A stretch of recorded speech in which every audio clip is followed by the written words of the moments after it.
Deep beneath the mountains, in halls of stone, older than memory, there are secrets that were never meant to be found. For centuries, the dwarf monks of the high monasteries have guarded these truths, believing some knowledge is too dangerous to be remembered. But what if that secrecy itself is the greatest danger of all? What if the very act of hiding the past could unleash a catastrophe that sleeps in the dark, waiting to be awakened? This is not just a tale of ancient prophecies and hidden libraries. It is a story about the courage to seek truth, even when every tradition says you must look away. We've all felt that pull, haven't we? That irresistible curiosity to uncover what's been hidden, to ask the questions no one wants us to ask. It's that same drive that calls to us in the quiet moments, urging us to dig deeper, to learn more, to understand the world not as we're told it is, but as it truly might be. And wherever you are right now, whether you're listening from a bustling city or a quiet town, whether it's early morning where you are deep into the night, we'd love to know where your own journey into this story begins. Let us know in the comments below. Share where you're joining from and what time it is there. It's always wonderful to feel how far and wide these stories can travel, and to know we're exploring together. Tonight, we descend into one of those forgotten places, a realm of whispering stone and guarded knowledge, where a young dwarf scholar named Kaelen is about to risk everything for a truth his people have long refused to see.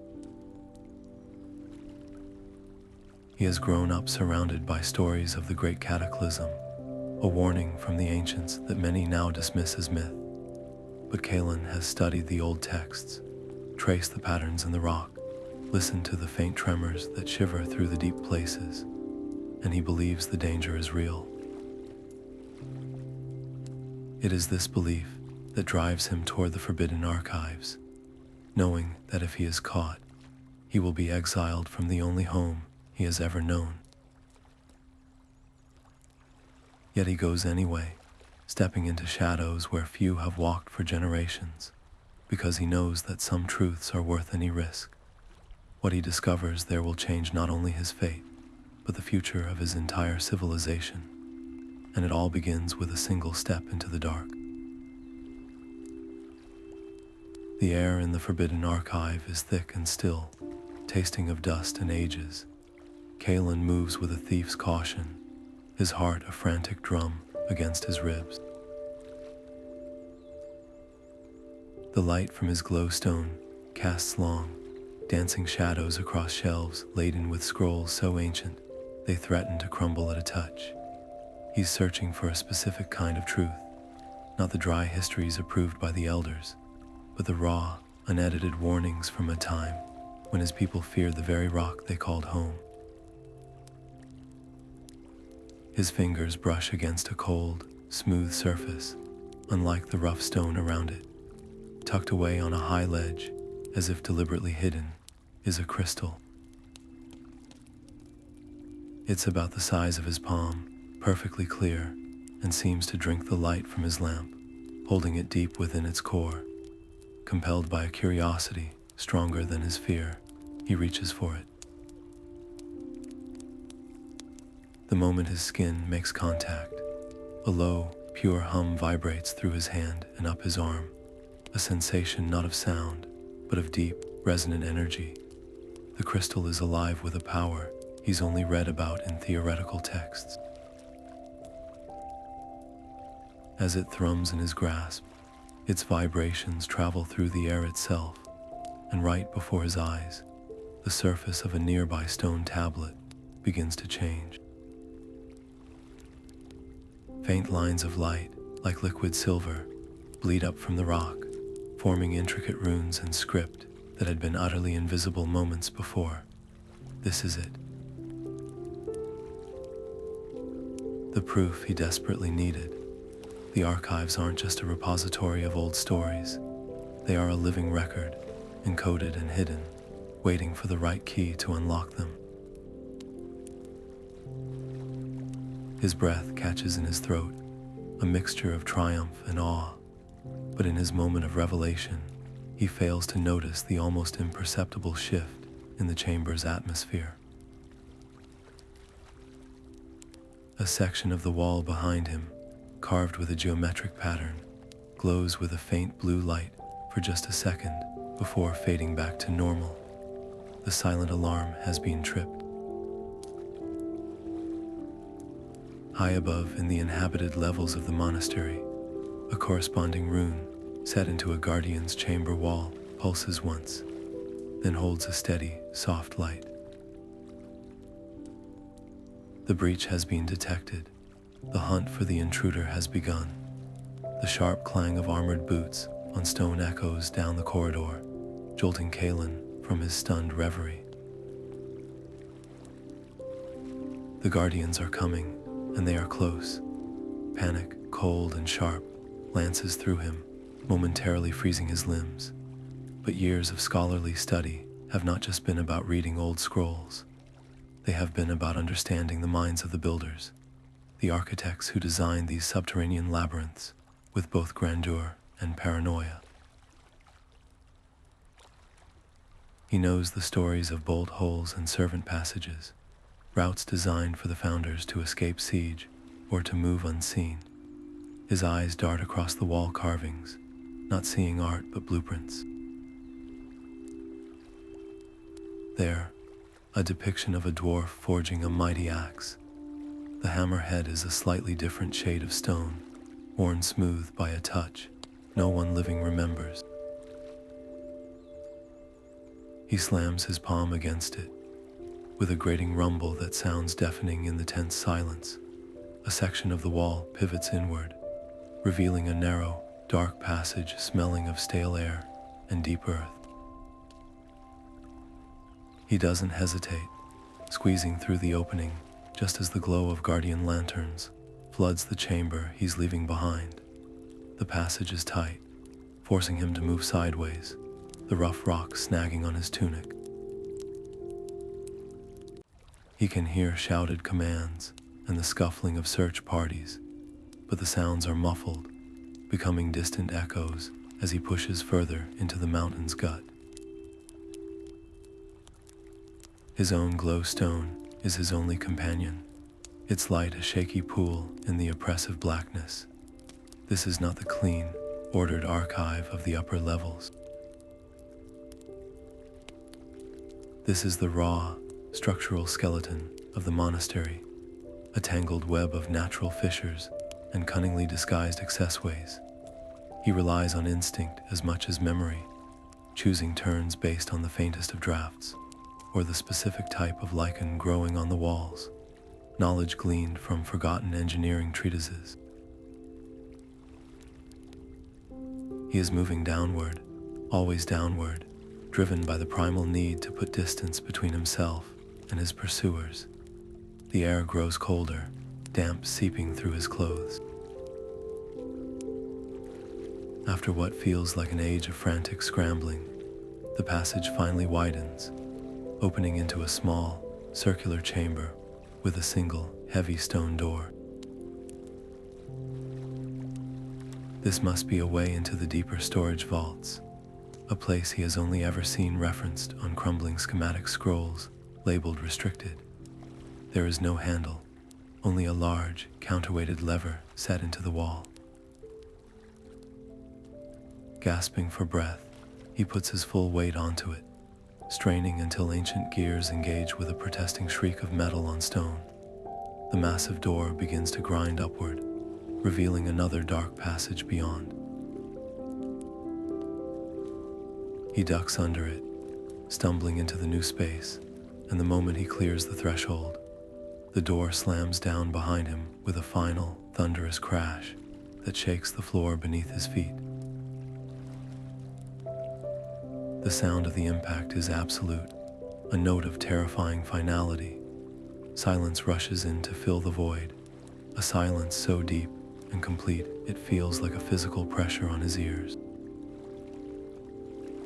He is alone. He turns, his hands frantically searching the smooth, seamless surface of the door from this side. There is no lever, no hidden trigger, no mechanism of any kind. It is just a wall of immovable stone. He has successfully escaped the guardians, but in his desperate flight, he has triggered a one-way seal, a failsafe, designed to permanently isolate any intruder in the uncharted depths. The path back is gone. He is trapped in the absolute darkness of the lower levels, with no supplies, no plan, and no idea what lies ahead in the forgotten blackness. The oppressive silence of the sealed chamber is broken not by a sound, but by a deep, resonant vibration that travels up through the soles of Kaelin's boots. It's a feeling more than a noise, a low hum that seems to emanate from the very heart of the mountain. The air, once still and dead, begins to stir, carrying with it the scent of ozone and crushed rock. Before him, in the center of the chamber he thought was empty, a section of the wall begins to move. It isn't a door opening. It's as if the stone itself is unfolding, rearranging its ancient form into something new. Granite and quartz shift and grind together, rising from the floor to take the shape of a massive humanoid figure, twice Kaelin's height and broad as a minecart. 2 points of cool, blue light ignite in its roughly hewn head, fixing upon the lone dwarf. This is no mere trap. It is a sentinel, a stone golem of a kind he believed existed only in the foundational myths. It stands motionless, blocking the only other exit from the room, a living barrier of animated rock. A voice fills the chamber, but it does not come from a mouth. It resonates directly in Kaelin's mind, a dry, grating whisper that feels like the sliding of tectonic plates. The path is sealed to those who know only the present, the voice intones.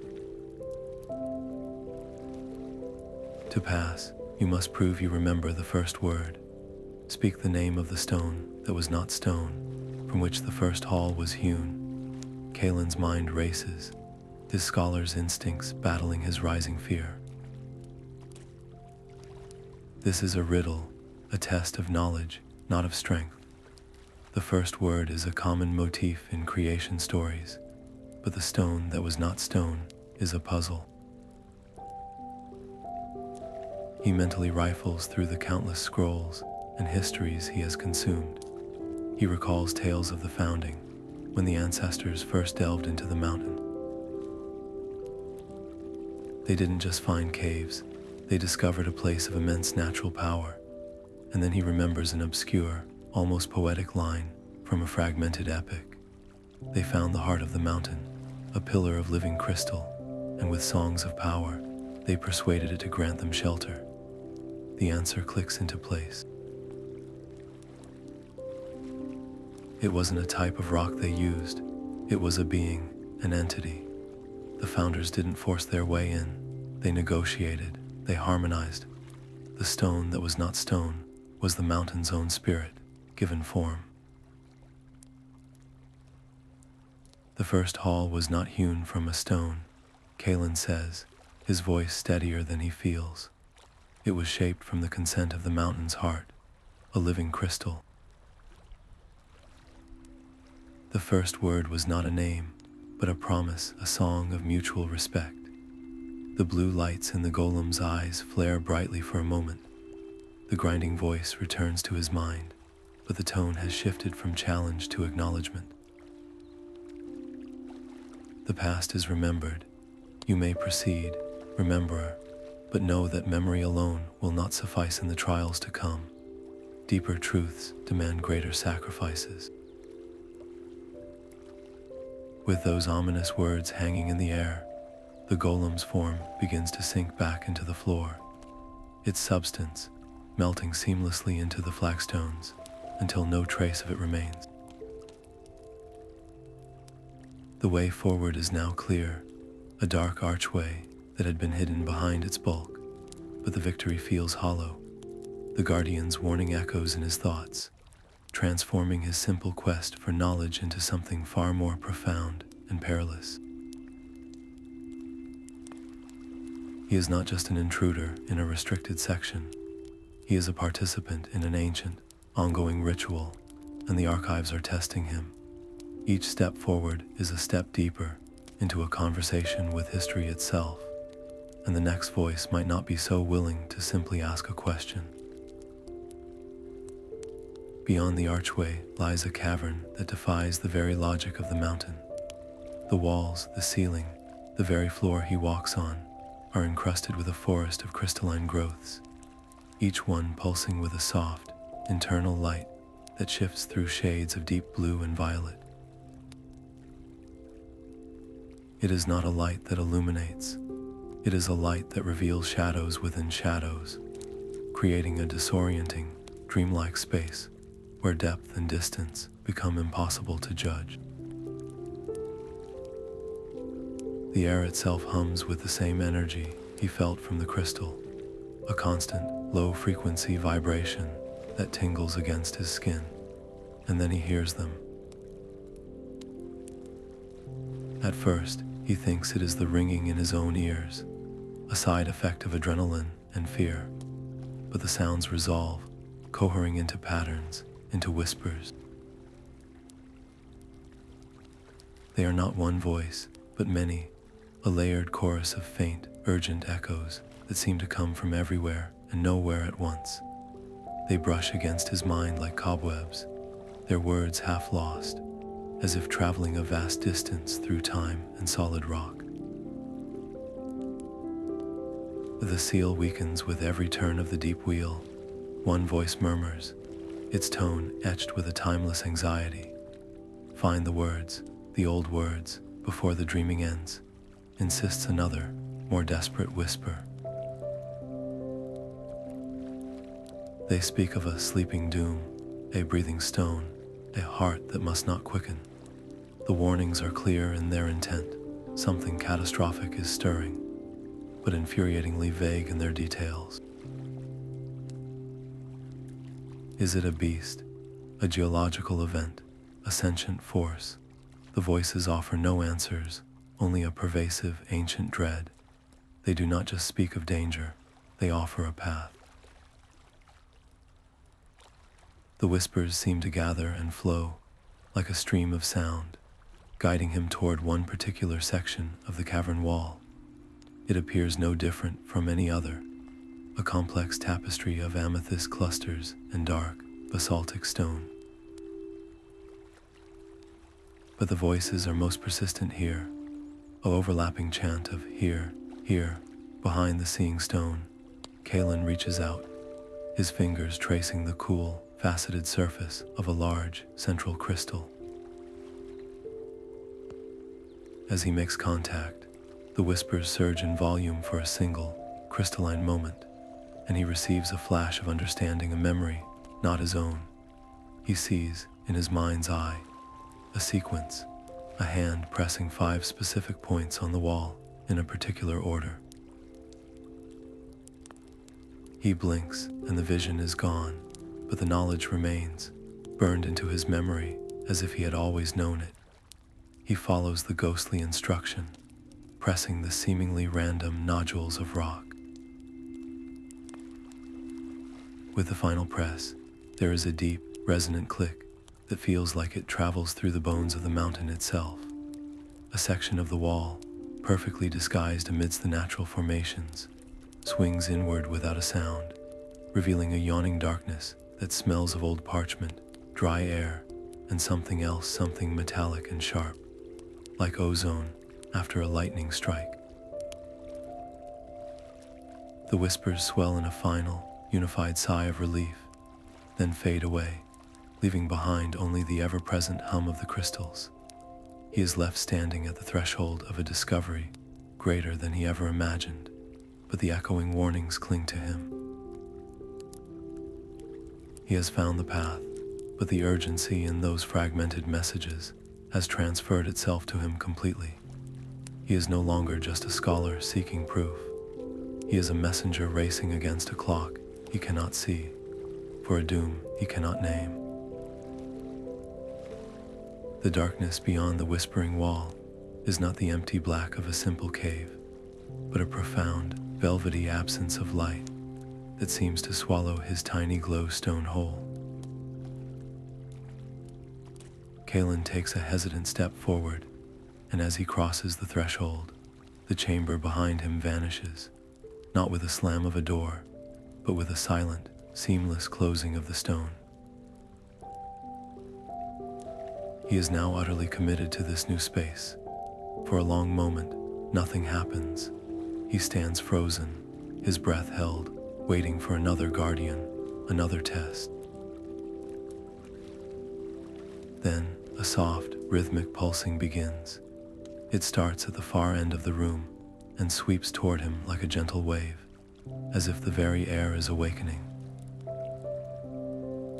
One by one, crystalline sconces embedded in the walls flare to life, not with fire, but with a cool, steady white luminescence that grows from a faint glimmer to a clear, bright radiance.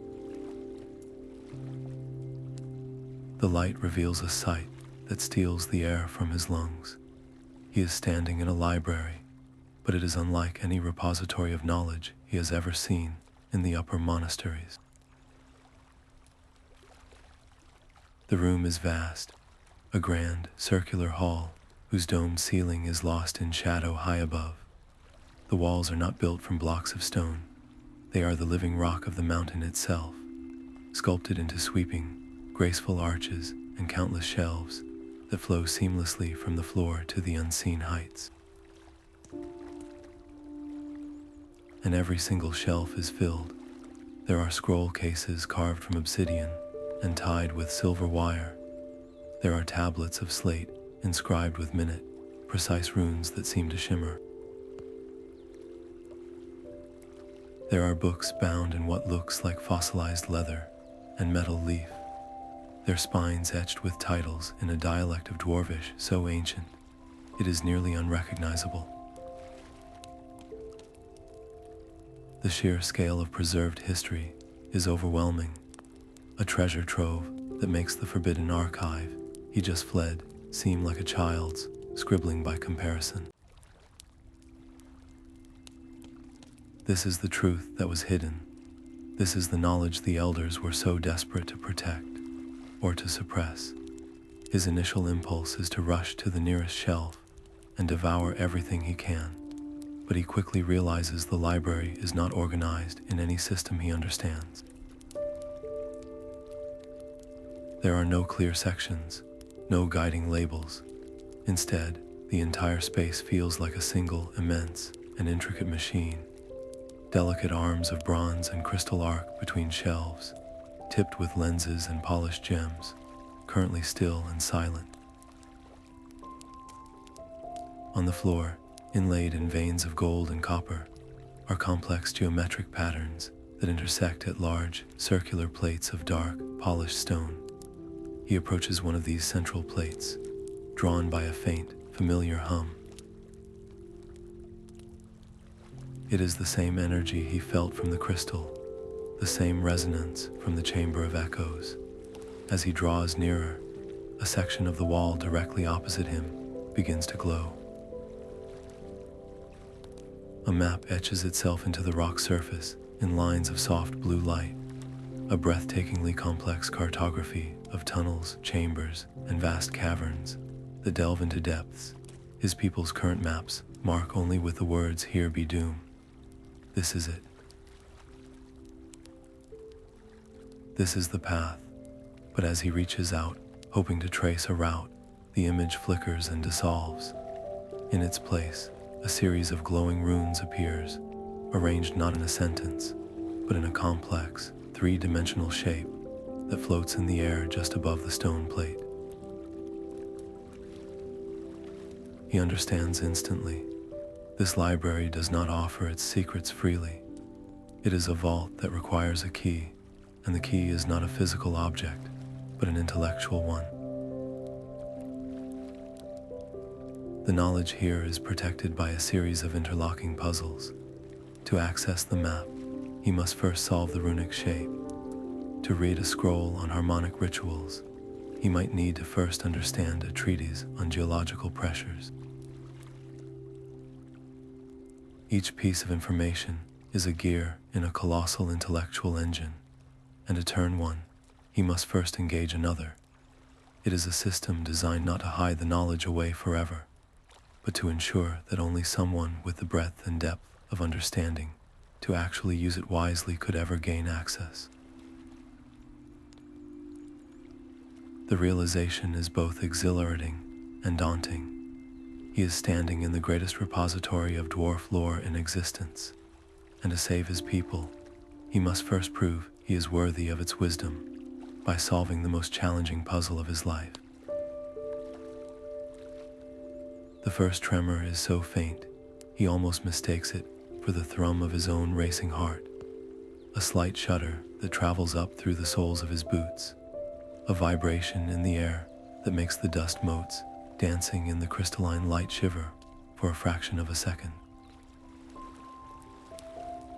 Then it comes again, stronger this time, a deep, grinding groan from somewhere high above, followed by the faint but unmistakable clatter of dislodged pebbles skittering down a distant wall.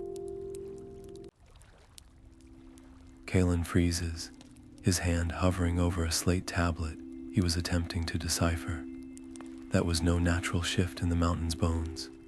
That was the sound of deliberate, powerful force being applied to stone.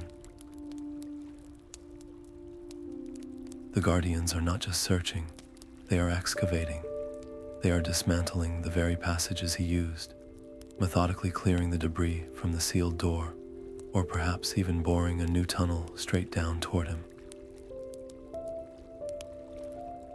The elders have clearly decided that the risk he poses outweighs the sanctity of these forbidden depths. They are coming, and they are not taking their time. Panic, cold and sharp, threatens to seize him again, but he forcibly shoves it down. There is no room for it now. The vast, silent intelligence of the library seems to watch him, waiting to see what he will do with this pressure. He turns back to the central stone plate, the glowing runic puzzle hovering above it. Before, it was an academic challenge, a fascinating lock to be picked. Now, it is the only thing standing between him and capture, between his people and a cataclysm they refuse to believe in. His eyes scan the intricate, three-dimensional shape, his mind racing faster than it ever has. He knows these runes. He's spent a lifetime studying their theoretical applications, but seeing them woven together like this, a living, interlocking web of meaning, is something entirely different. He realizes the puzzle isn't asking for a translation, it's asking for a resonance. Each rune corresponds to a specific harmonic frequency, a note in the great song of the mountain. The library's indexing system isn't based on subject or author, it's based on vibrational alignment. To find information on the Sleeping Doom, he must first understand the unique energetic signature of that entity, and then match it. But how? The answer comes from the whispers. They spoke of the stone that breathes. He focuses on that concept, pouring all his intent into the thought, into the feeling of that deep, rhythmic resonance he felt in the cavern. Almost immediately, a section of the runic web brightens, its glow intensifying. He's on the right path. He reaches into his pouch and pulls out the only tool he has that might help the ancient, clear crystal that started it all. It thrums warmly in his hand, reacting to the energy of the library. Holding it carefully, he brings it close to the activated section of the runic shape. The crystal's hum shifts, climbing in pitch, harmonizing with the light. The runes begin to slowly rotate, rearranging themselves. A low tone, deep and clear like a struck bell, echoes through the hall, and one of the bronze and crystal arms above him whirs to life. It swings down with a delicate precision, its lens focusing on a specific scroll case on a high shelf halfway across the room. A beam of light projects from the lens, illuminating the case with a soft white aura. Another tremor shakes the chamber, harder this time. A hairline crack spider webs across a section of the far wall, and the sound of pounding of metal on stone is now audible, a relentless rhythmic counterpoint to his own frantic efforts. They are close, so close, he doesn't have time to marvel at the library's magic. He scrambles toward the illuminated scroll, his heart hammering a frantic rhythm against his ribs. The case is sealed with a wax imprint, but it crumbles to dust at his touch, as if it had been waiting for him for centuries. Inside is a single scroll of a strange, supple metal that feels both cool and warm to the touch. He unrolls it carefully, his eyes scanning the spidery, luminous script. This is not a history. This is a prophecy, and it is unfolding right now. The text speaks of tremors that are the footsteps of searchers, of a race against the waking of a great danger, and of a lone seeker in a hall of echoes who must find the truth before the light of the world above can reach him. He is not just reading the words, he is living them. The pounding from above grows louder, more urgent. They are almost through. He has found the knowledge, but the chamber is about to be breached, and he is out of time. The metal scroll feels alive in Kaelin's hands, humming with a low, insistent energy that vibrates up through his arms and seems to resonate directly with his bones. The script etched into its surface is not written in any ink he recognizes. It glows with a soft, internal light, each character a tiny, captured star.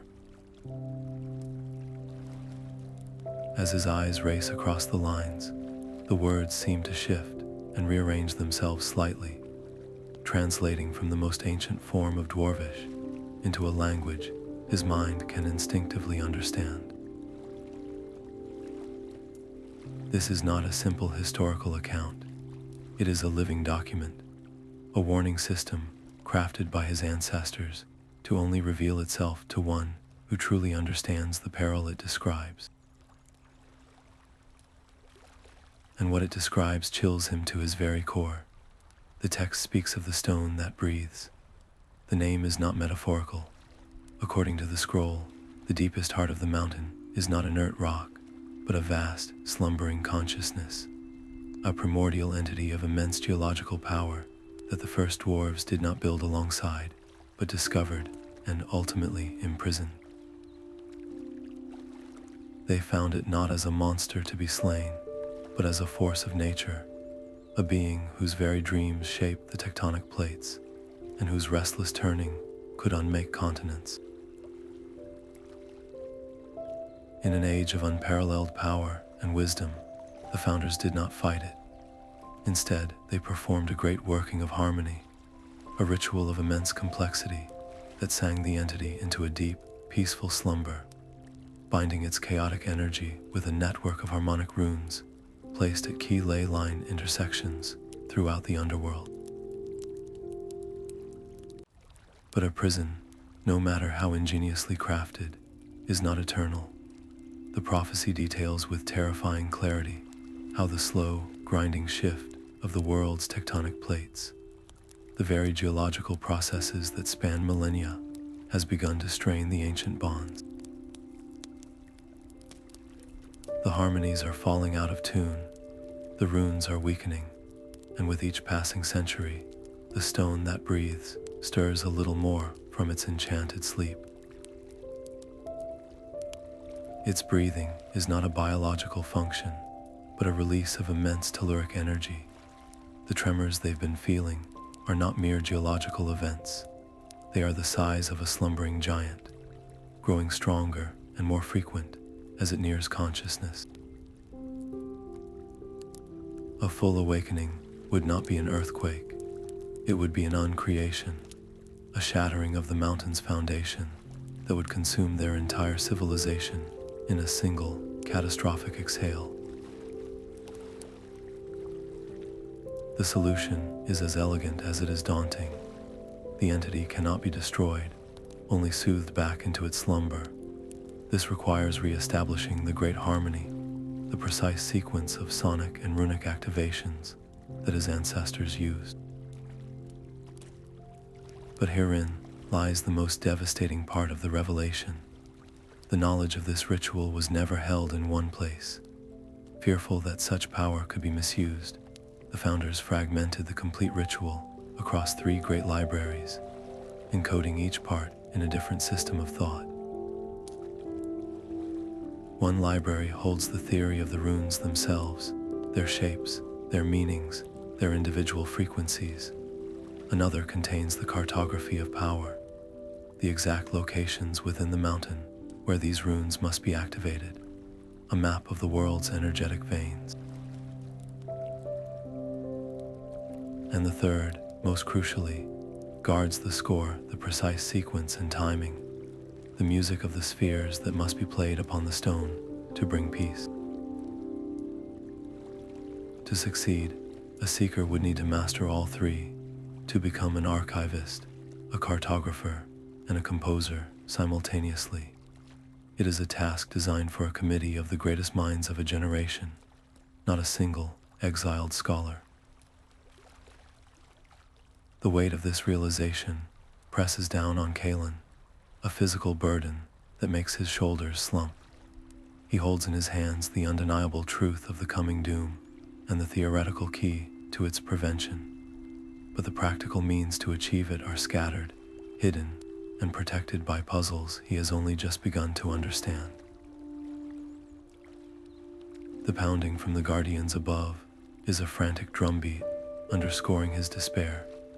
He has found the answer, only to discover that the answer is a quest in itself, and time, the one resource he desperately needs, is the first thing running out.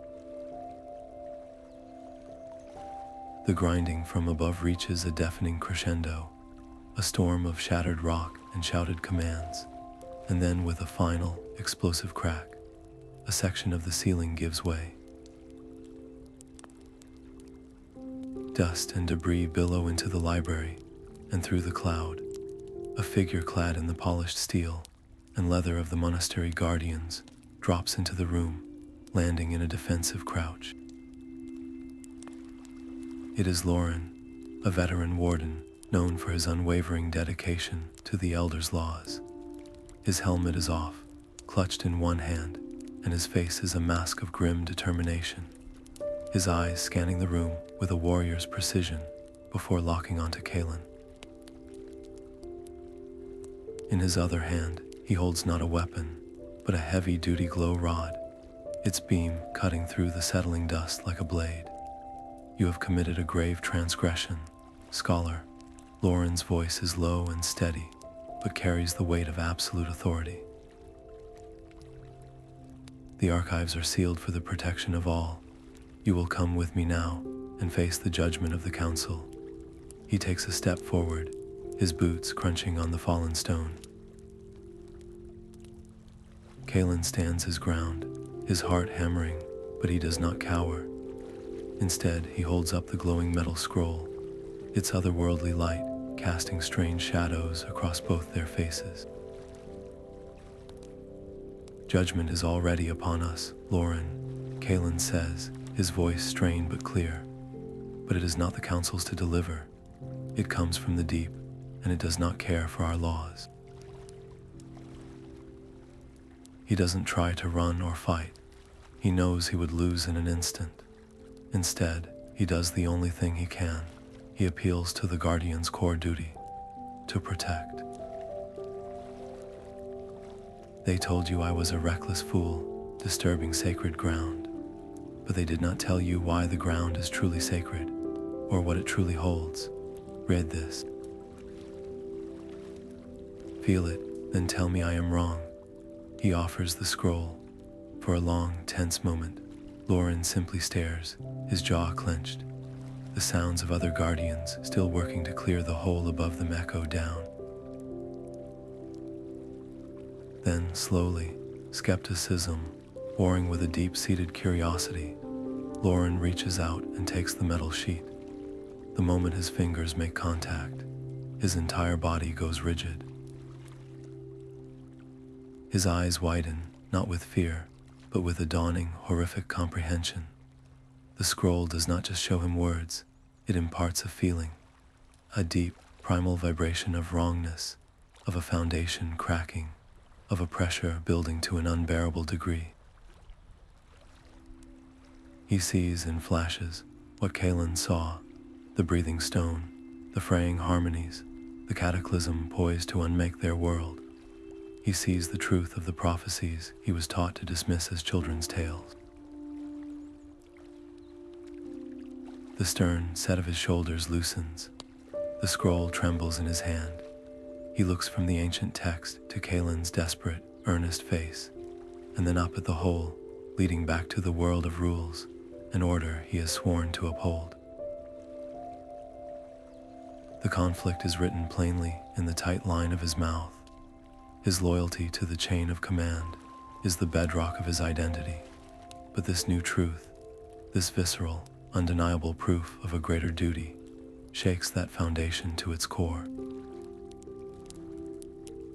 The elders, they believe your actions will trigger the very event you seek to prevent, he says, but the conviction is gone from his voice, replaced by a hollow uncertainty.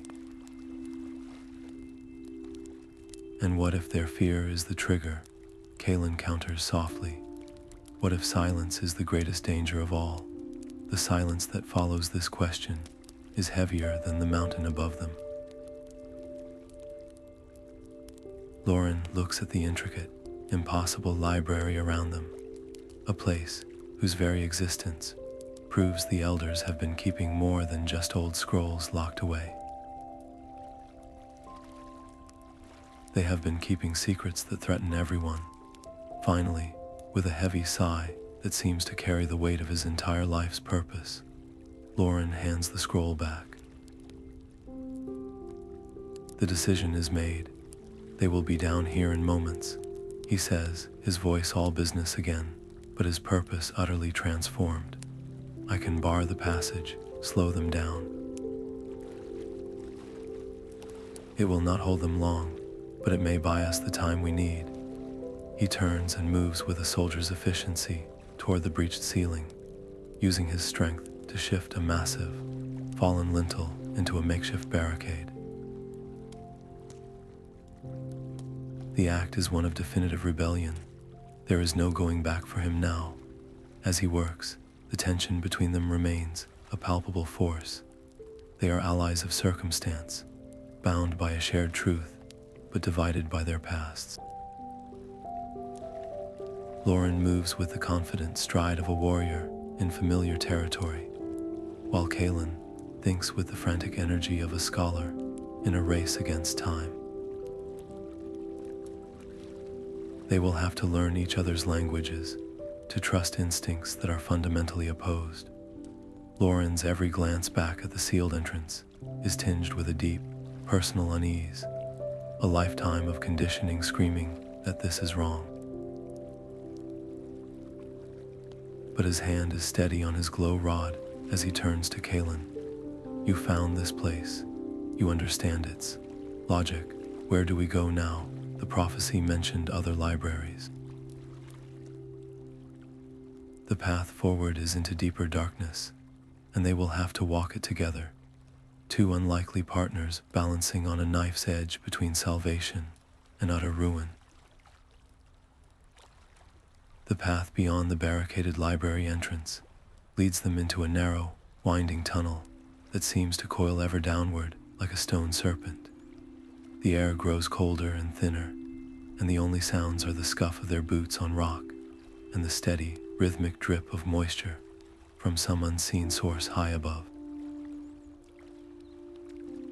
Lorin moves with a guardian's cautious grace, his head on a constant swivel, his senses tuned to any potential threat in the oppressive silence. Kaelen, meanwhile, walks with his fingers lightly brushing the wall, feeling the subtle variations in the stone, reading the mineral deposits and tool marks like pages in a book. He is looking for a pattern, a sign, anything that might indicate they are still on the right path. The further they go, the more the tunnel feels less like a constructed passage and more like a natural fissure that was merely widened by ancient hands. After what feels like an hour of descent, the tunnel abruptly ends at a solid, seamless wall of a deep, black obsidian that seems to drink the light from their glow rods. It is a dead end. Lorin lets out a frustrated grunt, turning to survey the blank rock around them. A trick, a trap, he mutters, his hand instinctively going to the haft of his weapon. But Kaelen holds up a hand, his attention captured not by the wall itself, but by the air around it. A faint, almost imperceptible vibration thrums against his eardrums, a harmonic resonance so subtle it feels more like a memory of sound than sound itself. Wait, he whispers, closing his eyes to focus. Listen. Lorin stills, his warrior's discipline allowing him to push aside his frustration and tune into his surroundings. At first, he hears nothing. Then, gradually, he becomes aware of it too. A deep, foundational hum, like a massive, buried bell that had been struck 1,000 years ago and had never quite stopped ringing. Kaelen opens his eyes, a spark of scholarly excitement cutting through the weariness on his face. It's not a wall, it's a gate, a singing gate. He moves closer to the obsidian surface, not looking at it, but studying the archway of rough, gray stone that frames it. Set into this framing stone, at irregular intervals, are dozens of palm-sized, pale white crystals. They look like common quartz, unremarkable and dull. The key isn't a physical mechanism, Kaelen explains, his voice filled with the thrill of discovery. It's a song. The stones are tuned. They must be activated in a specific sequence, a specific melody, to disrupt the harmonic lock holding the obsidian in place. He points to faint, almost invisible lines of silver that run between the crystals like a musical staff. This is the score, but the notes are missing. Lorin scowls, his practical mind struggling with the concept. A song. You expect me to sing a door open. We are being pursued by my former brothers, racing a waking mountain, and you want to hold a concert. His skepticism is a solid, tangible thing in the cramped space. It is not a concert, it is a key, Kaelen insists, his fingers tracing the silver lines. And the notes are a puzzle. Look, he indicates a series of ancient dwarf runes carved beneath each crystal, so worn they are nearly smooth. These aren't letters. They are martial commands. Hold the line, shield wall, advance, retreat.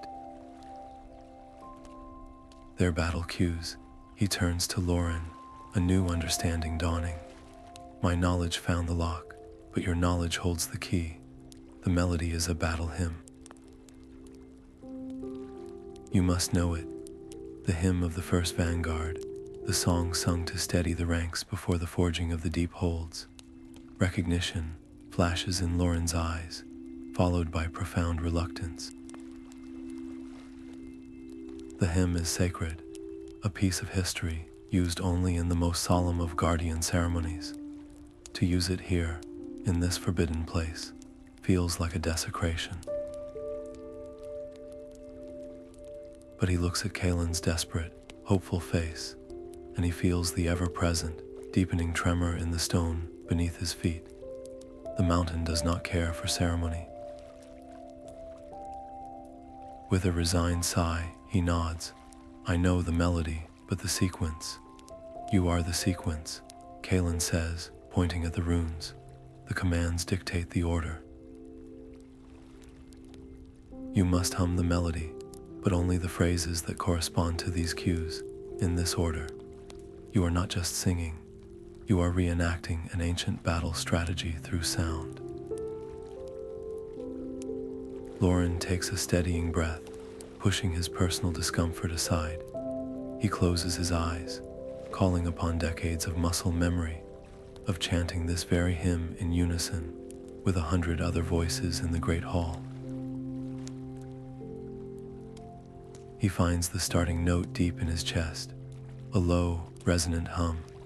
He follows Kalen's pointed instructions, moving from crystal to crystal, humming the specific bars of the hymn that match the runic commands. His voice is not that of a trained singer, but of a soldier steady, strong, and filled with a grim purpose that lends the notes a powerful, earthy weight. As he hums each correct phrase, the corresponding crystal on the wall begins to glow with a soft, white light and lets out a pure, clear tone that hangs in the air, blending with the others. The obsidian wall begins to shimmer, its solid blackness becoming translucent, then transparent, revealing the swirling, chaotic energy of the harmonic lock it contained. The air crackles with power. Lorin continues, his focus absolute, until the final note is hummed and the final crystal lights up. For a moment, nothing happens. Then, the collected tones merge into one, single, perfect chord that seems to shake the very fabric of reality. The obsidian gate does not slide or swing open. It simply dissolves, the black stone melting away into shimmering motes of light that fade into nothingness, leaving the archway clear. The victory is short-lived. Where the gate stood is now only a gaping, black void. A chillingly cold wind rushes up from it, carrying with it the scent of deep, ancient stone and something else. A dry, metallic odor like a long-sealed tomb. Their light reveals the first few steps of a steep, narrow staircase, hewn directly into the bedrock, descending into an absolute, light-devouring darkness so complete it feels like a physical entity. There is no handrail, no wall, just a precipitous drop into nothing on either side. The staircase is a razor's edge over an abyss, and it leads down into a silence so deep it feels heavier than the mountain above them. Their collaboration has opened the way, but the path it reveals is far more terrifying than any locked door. The silence that greets them on the other side of the vanished gate is a living, breathing thing, thick and heavy as a burial shroud. It presses in on their ears, a stark, shocking contrast to the resonant hum of the singing stones. The only sound is the frantic beating of their own hearts, a rhythm that feels too loud, too vulnerable in the consuming quiet. The staircase is a wound in the mountain, a precipitous slash of darkness, so profound their combined light seems to push back only a few feeble feet before being utterly devoured. Each step is a narrow, uneven ledge of rough-hewn rock, barely wide enough for the flat of a boot, with no wall to either side, just a void that exhales a cold, dank breath, smelling of ages and deep, undisturbed earth. They are walking a tightrope over an abyss, and the only way is down. Lorin takes the lead, his movements slow and deliberate, every muscle taut with a warrior's controlled caution. He tests each step before committing his full weight, his free hand pressed against the rough, damp wall of the stairwell's core for balance. Kaelen follows close behind, his scholar's mind reeling at the sheer, impossible engineering of it. This is not a staircase built for convenience or even for regular travel. It feels like an emergency shaft, a last-ditch access route carved in desperation, meant to be used once and then forgotten. The descent is agonizingly slow, a torturous process of inching downward into a blackness that seems to have no end. The air grows colder with every step, the chill seeping through their clothes and settling deep into their bones. And then the whispers return, but they are different now. In the chamber of echoes, they were distant, fragmented ghosts of sound, half-heard suggestions on the wind. Here, in this narrow, enclosed space, they are amplified, focused, and terrifyingly clear.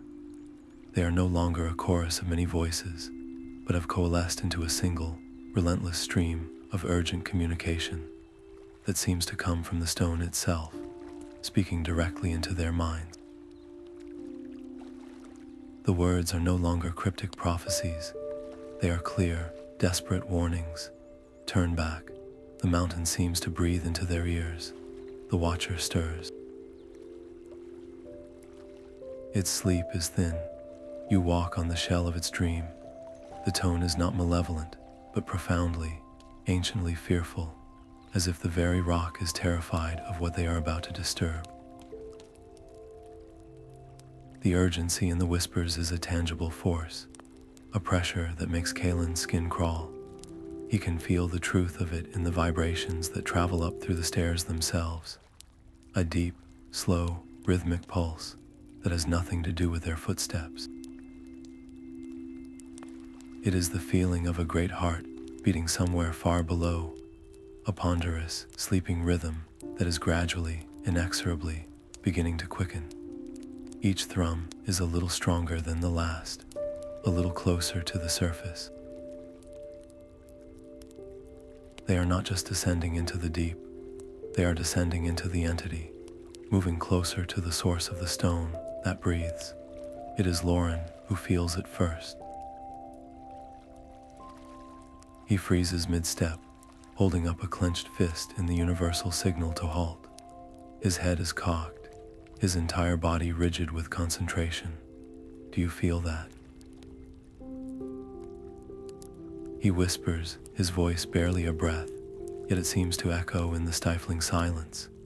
Kaelen stops, holding his own breath. At first, he feels only the cold and the pervasive dread. Then he senses it, a shift in the quality of the darkness below them. It is not a movement of light or shadow, but a change in pressure, a subtle displacement of air. Something vast down there has shifted. It is the sensation of being watched by something that has not opened its eyes in 10,000 years, but is now, on some deep, primordial level, aware of their presence. A wave of cold dread washes over them, so potent it feels like a physical touch, raising the hairs on their arms and necks. They are not alone. They are guests in a lair they were never meant to find, and the occupant is beginning to wake up. The rest of the descent is made in a silence, broken only by their ragged breathing and the increasingly frantic whispers of the stone, urging them forward even as it warns them of the terrible attention, now turning slowly, slowly in their direction. The final step of the staircase deposits them not onto a floor, but onto a wide, smooth ledge that juts out into a space so immense their light cannot find its walls or ceiling. They have entered a cavern of a scale that defies all dwarf engineering, a natural cathedral carved by eons of water and shifting stone. The air here is frigid and utterly still, holding a silence so profound it feels like a held breath. Lorin takes a single, cautious step forward, and the sound of his boot scraping on rock does not just echo, it fractures. The noise splinters into 100 copies of itself, each one bouncing off unseen surfaces at different angles and distances, returning to them as a chaotic, overlapping chorus that seems to come from everywhere at once. A whispered word from Kalin becomes a suzerating cascade of hisses that swirl around them for seconds before fading into nothing. This is the Chamber of Echoes, and it is a defensive mechanism of terrifying genius. The disorientation is immediate and visceral. Sound loses all meaning as a tool for navigation or communication. A noise from the left seems to come from the right. A whisper from behind appears to originate from directly ahead. Their senses, already strained by the descent, are now completely betrayed by the acoustics of this place. They stand frozen, two figures on a stone island in a sea of auditory illusion, knowing that a single misplaced word or clumsy footfall could have consequences they cannot even predict. Lorin, relying on the ingrained discipline of his training, is the first to adapt. He turns to Kaelen, his face pale in the gloom, and makes a series of sharp, precise hand gestures, the silent signals used by dwarf scouts on surface missions or during stealth operations in unstable tunnels. Stop, listen, danger. Kaelen, though unfamiliar with the full lexicon, understands the basics. He nods, his own hands trembling slightly as he signs back, understood. Proceed. Their world shrinks to the small space between them, every movement deliberate, every breath controlled. They communicate in this silent language, pointing out potential paths along the ledge, warning of loose stones, agreeing on a direction. It is a painfully slow, nerve-wracking process, a dance of silence in a hall built to magnify sound. Their chosen path is a narrow, crumbling bridge of rock that arcs out over the black void, connecting their ledge to a larger platform in the distance. They move one at a time, Lorin going first, testing each footfall with excruciating care before shifting his weight. Kaelen follows, his eyes locked on Lorin's back, his mind screaming at the sheer drop on either side that their lights cannot fully illuminate. They are halfway across when it happens. A small, unstable piece of stone beneath Kalen's foot, loosened by the vibrations of their passage, gives way. It is not a loud event, it is a soft, grating crunch, but in the Chamber of Echoes, it is a thunderclap.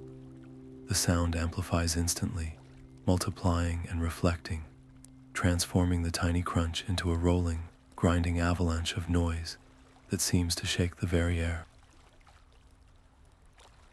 Before the last echo has even died away, a new sound answers it from the depths below. It starts as a low, subterranean grumble, the sound of a mountain turning over in its sleep. But it does not fade. It grows, deepening into a sustained, resonant groan that vibrates up through the bridge and into their bones. It is the sound of immense stone shifting against immense stone, a waking sigh of something that should never be disturbed. The ledge beneath their feet trembles, and a fine dust shakes loose from the cavern, ceiling high above, sifting down through the beams of their light like a portent of burial. The sonic trap was not designed to cause a collapse. It was designed to be an alarm clock, and they have just rang the bell. The low rumble continues, a constant, threatening drone beneath the now silent echoes, a clear and terrifying message. They have announced their presence, and the deep has taken notice. The faint, pulsating glow begins as little more than a smudge of color in the absolute blackness ahead, a faint bruise of light against the void. It is so distant and so subtle that at first, both Kaelen and Lorin believe it to be a trick of their straining eyes, a phantom born of the oppressive darkness and their own mounting dread. But it does not fade. Instead, it holds its rhythm, a slow, steady pulse of deep, angry crimson that seems to beat in time with the tremors still shivering through the stone beneath their feet. It is a heartbeat of light in the chest of the mountain, and with each throb, it grows infinitesimally brighter, a little more defined. They stand transfixed on the edge of the vast platform, their earlier panic momentarily forgotten, replaced by a hushed, awe-stricken horror. This is no reflection, no geological phenomenon of glowing moss or rare crystal. This is something else entirely, something alive. The light emanates from a massive fissure that splits the far wall of the cavern, a jagged wound in the world's foundation that looks less like a natural crack and more like a scar from some unimaginable ancient impact.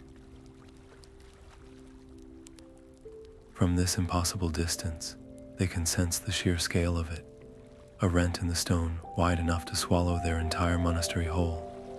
And from within that darkness, the light pulses, each surge accompanied by a deep, subsonic thrum that they feel in their teeth and their bones more than hear with their ears. It is a sound that speaks of immense, pent-up power, of pressure building toward an inevitable, shattering release.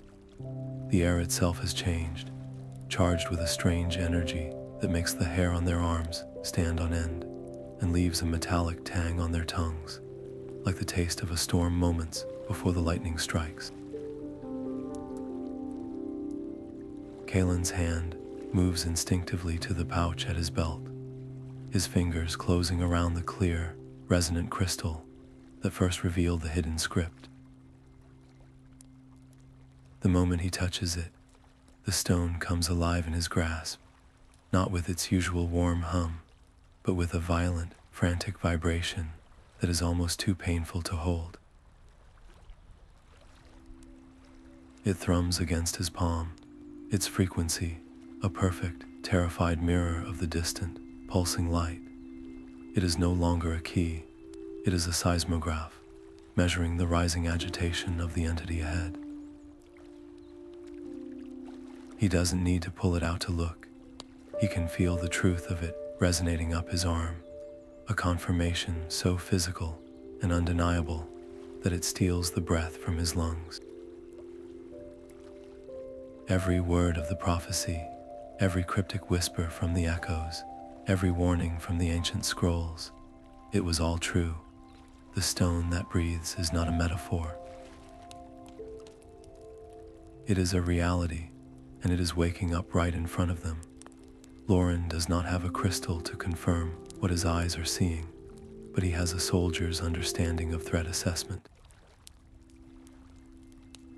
He sees the rhythmic pulse of light and recognizes it as the visual equivalent of a war drum, beating a cadence for an army of one. He feels the aggressive energy in the air and knows it for what it is, a killing field waiting to be activated. His body shifts automatically into a defensive stance, his eyes scanning for cover, for avenues of approach or retreat, but the sheer scale of the chamber and the singular, overwhelming nature of the threat make all his combat training feel suddenly, hopelessly inadequate. You cannot flank a mountain, you cannot parry a continent. The grim set of his jaw tightens, all remaining doubt burned away in the eerie crimson glow. The theoretical mission has just become terrifyingly, immediately real. Their task is no longer about proving a theory to skeptical elders. It is about stopping that light, about calming that heartbeat, before its next pulse is strong enough to bring the entire cavern down upon their heads. The race is no longer against pursuing guardians. It is against the awakening of the doom itself, and the starting pistol has already fired. The need to put distance between themselves and the pulsating light of the entity is a physical urge, a primal drive that pushes them back from the cavern's edge and into the relative safety of a side tunnel they had not noticed before. This new passage is low and narrow, forcing them to crouch, and it feels less like an engineered hall and more like the burrow of some great, forgotten beast. The air is thick with the scent of crushed quartz and the lingering, ozone-like energy that seems to bleed from the very walls. They move with a shared, silent urgency, the disorienting echoes of the vast chamber fading behind them, replaced by the close, anxious sound of their own breathing. The tunnel twists and turns, a chaotic route that seems to lead them in a wide arc, parallel to the great fissure, but mercifully away from its direct, terrifying gaze. After several tense minutes, the tunnel abruptly opens into another space, and the quality of the air changes instantly. The oppressive, charged atmosphere gives way to a dry, perfectly preserved stillness, the kind found in a sealed tomb or a vault that has not been opened for millennia.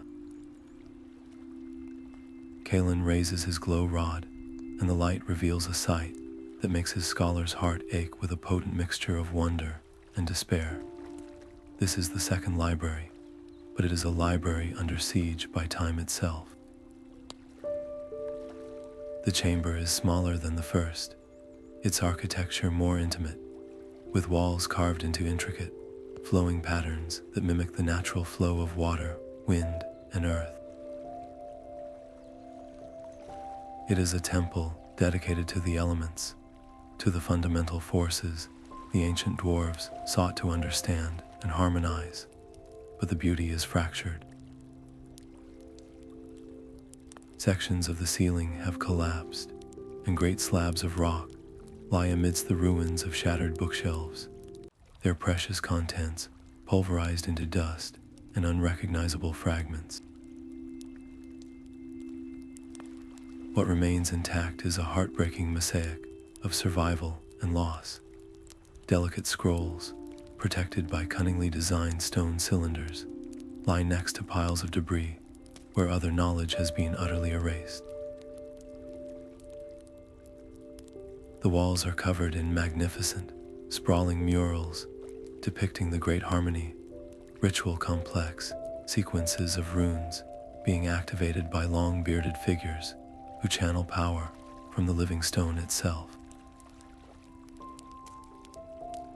Yet entire sections of these murals are scarred by deep cracks or obscured by thick, stubborn mineral deposits that have wept from the rock over the centuries, forever blurring crucial details.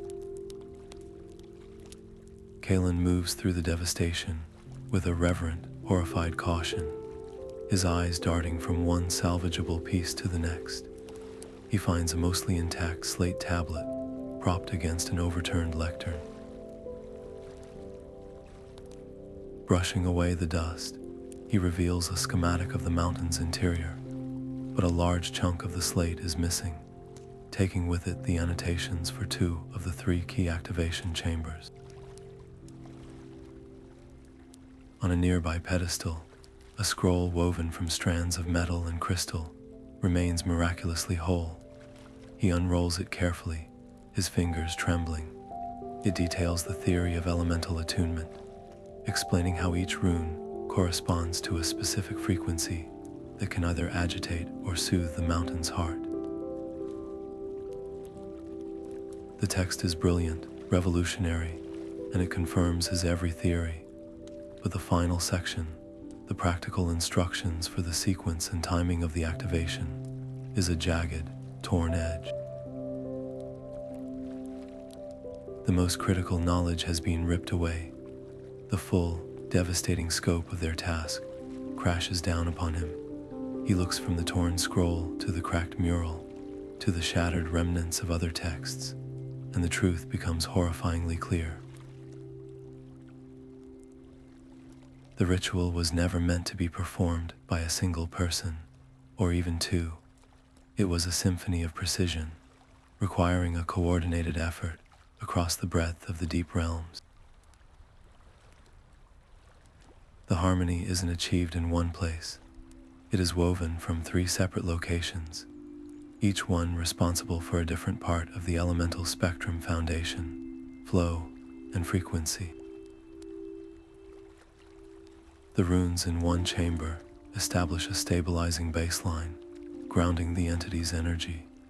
Another set controls the flow of that energy, directing it, preventing chaotic feedback. The third and most delicate set fine-tunes the frequency, singing the specific, soothing melody that encourages slumber. All 3 must be activated in a perfect, simultaneous sequence. A mistake in timing or order wouldn't just fail, it could act as a shock to the system, jolting the stone that breathes into full, violent wakefulness. They have found the theory, they have found the map, albeit damaged, but the conductor's score, the instructions that bind it all together, has been shattered by the very passage of time they are racing against. The silence in the library is no longer peaceful, it is accusatory. They are staring at the answer, but it is an answer written in a language that is half lost, a puzzle with missing pieces that cannot be guessed. To proceed, they will have to become not just archivists and warriors, but restorers of broken history, attempting to reconstruct a song of power from its scattered, faded notes, with the entire mountain holding its breath, waiting to see if they will sing in tune or scream in discord. The respite offered by the ruined library is brutally short-lived. A new sound begins to weave itself into the ever-present hum of the deep, a sound both familiar and terrifying to Lorin's trained ear.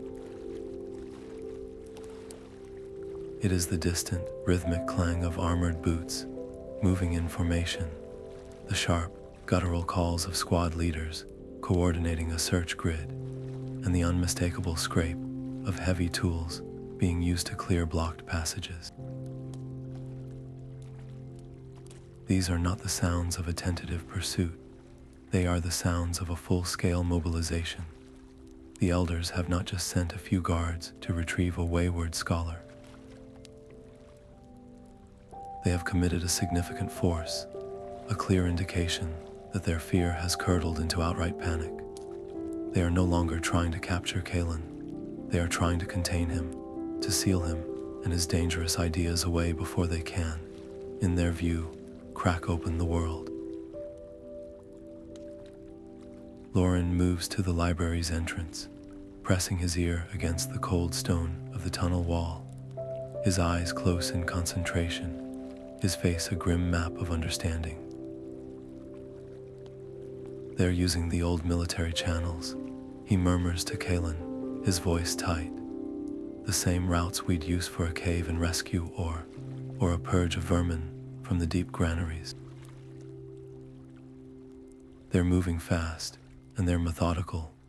They'll have this entire sector surrounded and swept within the hour. The implication hangs heavy in the air. They are the vermin to be purged. Kaelen looks from the fractured, priceless knowledge around them back to Lorin, a fresh wave of despair threatening to overwhelm him. We need more time. The instructions here, they're fragmented. I can't piece together the activation sequence without cross-referencing another source.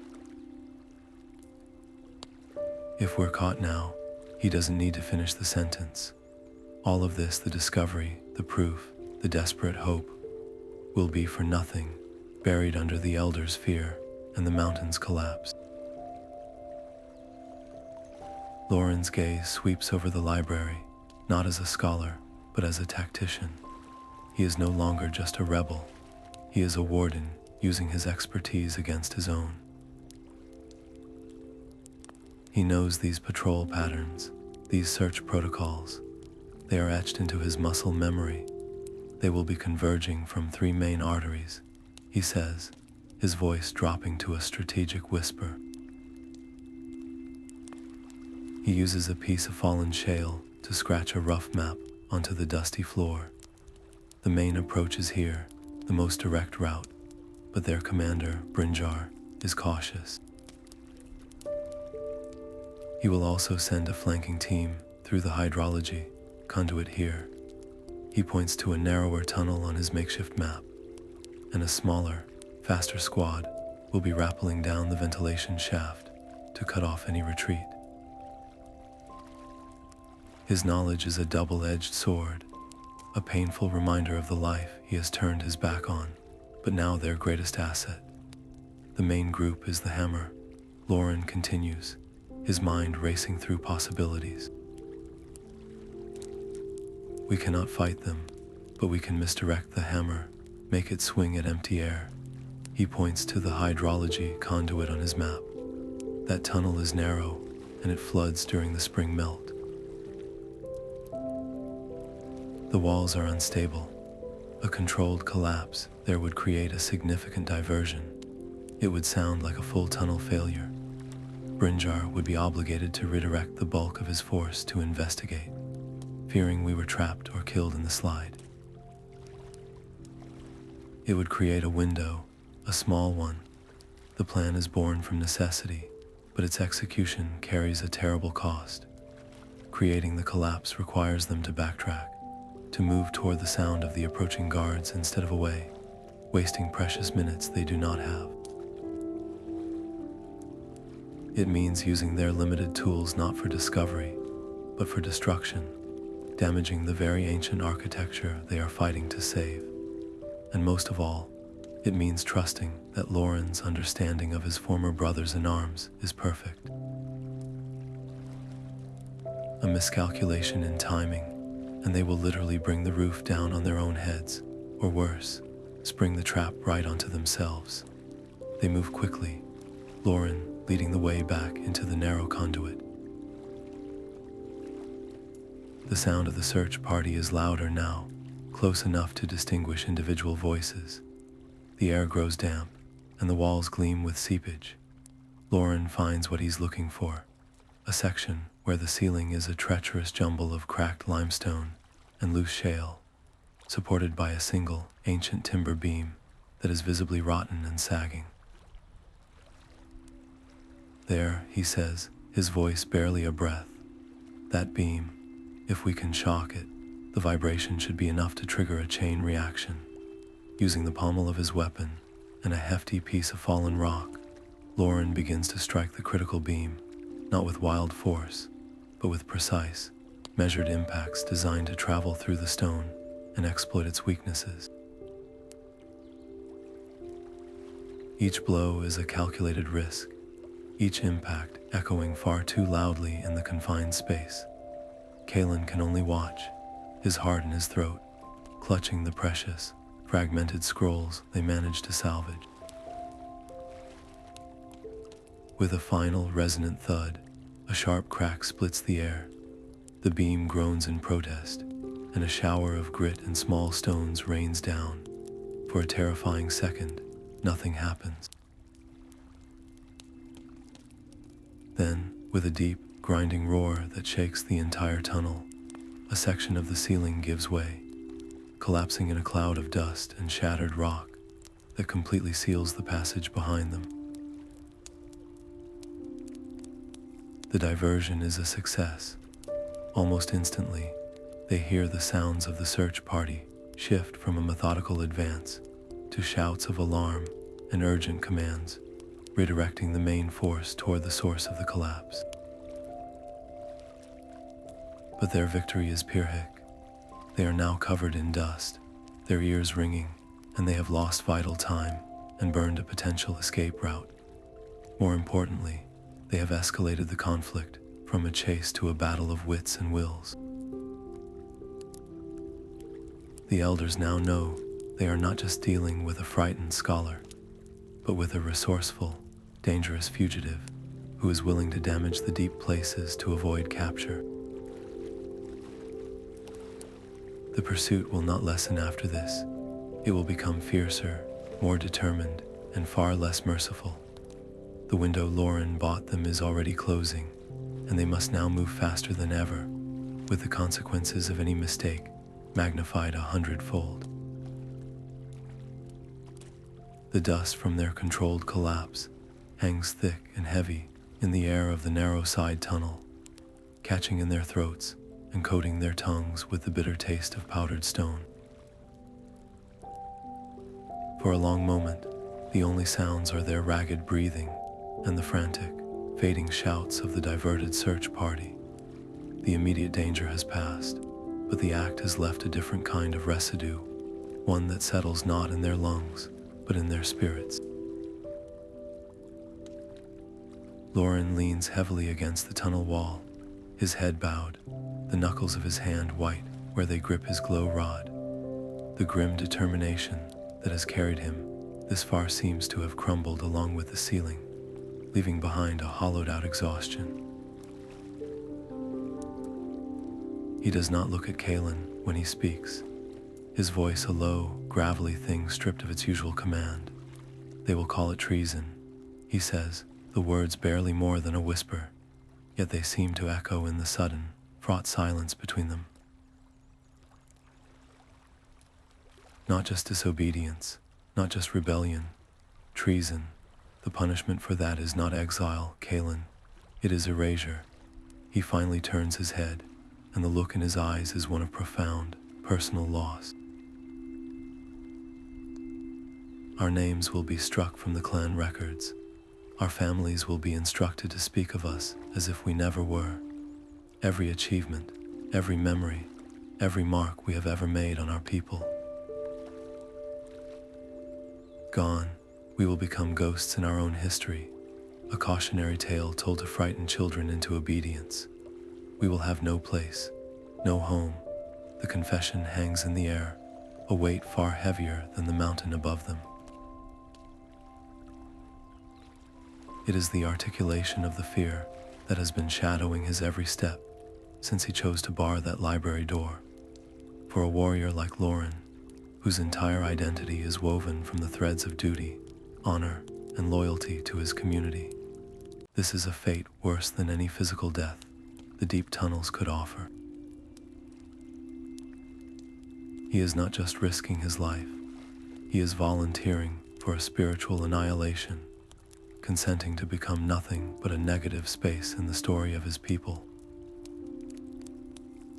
Kaelen listens, the salvaged scrolls feeling suddenly like lead weights in his arms. He understands the gravity of Lorin's fear, the cultural abyss it represents. But where Lorin sees an ending, Kaelen is forced to see a brutal calculation. He steps closer, his own voice soft but unwavering, his gaze fixed on the Guardian's tormented face. Lorin, if we fail, there will be no clan records left to strike our names from. There will be no families to forbid. There will be no children to frighten with stories. He gestures back in the direction of the vast cavern, toward the distant, pulsing heart of the doom they are racing to prevent. That is not a political disagreement. That is not a matter of tradition versus progress. That is an ending. A full, final, and absolute ending for every single soul who calls this mountain home. He places a hand on Lorin's armored forearm, the cool metal, a stark contrast to the heat of his own desperation. What is the purpose of preserving a place in a society that no longer exists? What value is there in a name remembered by no one? Our sacrifice isn't about losing our place, Lorin. It is about ensuring that a place remains for everyone. For the elders who fear us, for the guards who hunt us, for the children who are sleeping right now, blissfully unaware that the bedrock of their world is cracking apart. His argument is not one of cold logic, but of a desperate, fiery love for their entire civilization. A love so vast, it must encompass even those who would see them destroyed. If the cost of saving them is our names, Then let them take our names. Let them forget us completely, so long as they get to live. The silence that follows is different from before. It is not the silence of despair, but of a terrible, shared understanding. Lorin looks from Kaelin's earnest, determined face to the darkness of the tunnel ahead, the path that leads either to their salvation or their ruin. He sees the truth in the scholar's words, a truth so immense it makes his personal dread seem suddenly small, almost selfish. The conflict does not vanish from his eyes, but it is joined by a new, steely resolve. The fear for his place is not conquered, but it is put in its proper place, subordinate to the sheer, overwhelming need to ensure there is a place. He straightens up, his shoulders squaring, the soldier's posture returning as he takes a deep, settling breath of the dusty air. The doubt has been acknowledged, given its weight, and then consciously shouldered as part of the burden they must carry. They are no longer just a scholar and a guardian on a mission. They are two outcasts who have willingly chosen to trade their future for the future of their people, and that shared, terrifying knowledge forges a bond between them stronger than any chain of command. The path ahead is no less dark, but they now walk it with a unified purpose, their personal stakes not diminished, but fully integrated into the colossal scale of the task that awaits them. The fragmented pieces of knowledge, salvaged from the dust of the ruined library, are spread across the cold stone floor between them. Kaelin's fingers trace the lines of the damaged map, his mind a whirlwind of cross-referencing runic theory with geological charts. Lorin stands watch at the tunnel entrance, his body tense, listening for any sign that their diversion has failed and the hunters are closing in once more. The pressure is a physical thing, a weight compressing the air in the chamber, making each breath feel like a struggle. Then, in a sudden, electrifying moment of clarity, the disparate clues snap together in Kaelin's mind, forming a terrifyingly beautiful and complex picture. "I have it," he whispers, the words charged with a mixture of triumph and dread. Lorin turns, his attention fully captured. Kaelen arranges the scrolls and slates into a rough diagram. The harmony isn't a single spell cast in one place. It's a chord, a triad of power that must be struck across the mountain simultaneously. The founders didn't just build a prison, they built a sustaining song, and the singers must stand in 3 separate chambers to perform their part. He points to 3 distinct symbols on the damaged map, each one pulsing with a different elemental sigil. This chamber, the chamber of foundation, is closest. Its runes are for grounding, for stability. They act as the anchor, the root note of the song. His finger moves to a second location, far to the east on the map. The chamber of flow.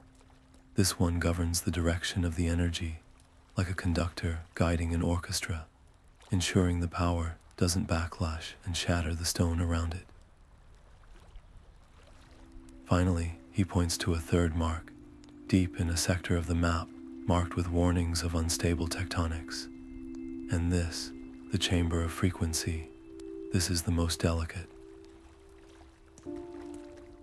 This is where the actual lullaby is sung, the precise sequence of tones that will soothe the entity back to sleep. All 3 must be activated at the exact same moment. A delay of even a few heartbeats between them would create a dissonance, a shock wave that would likely be the final blow that wakes it completely.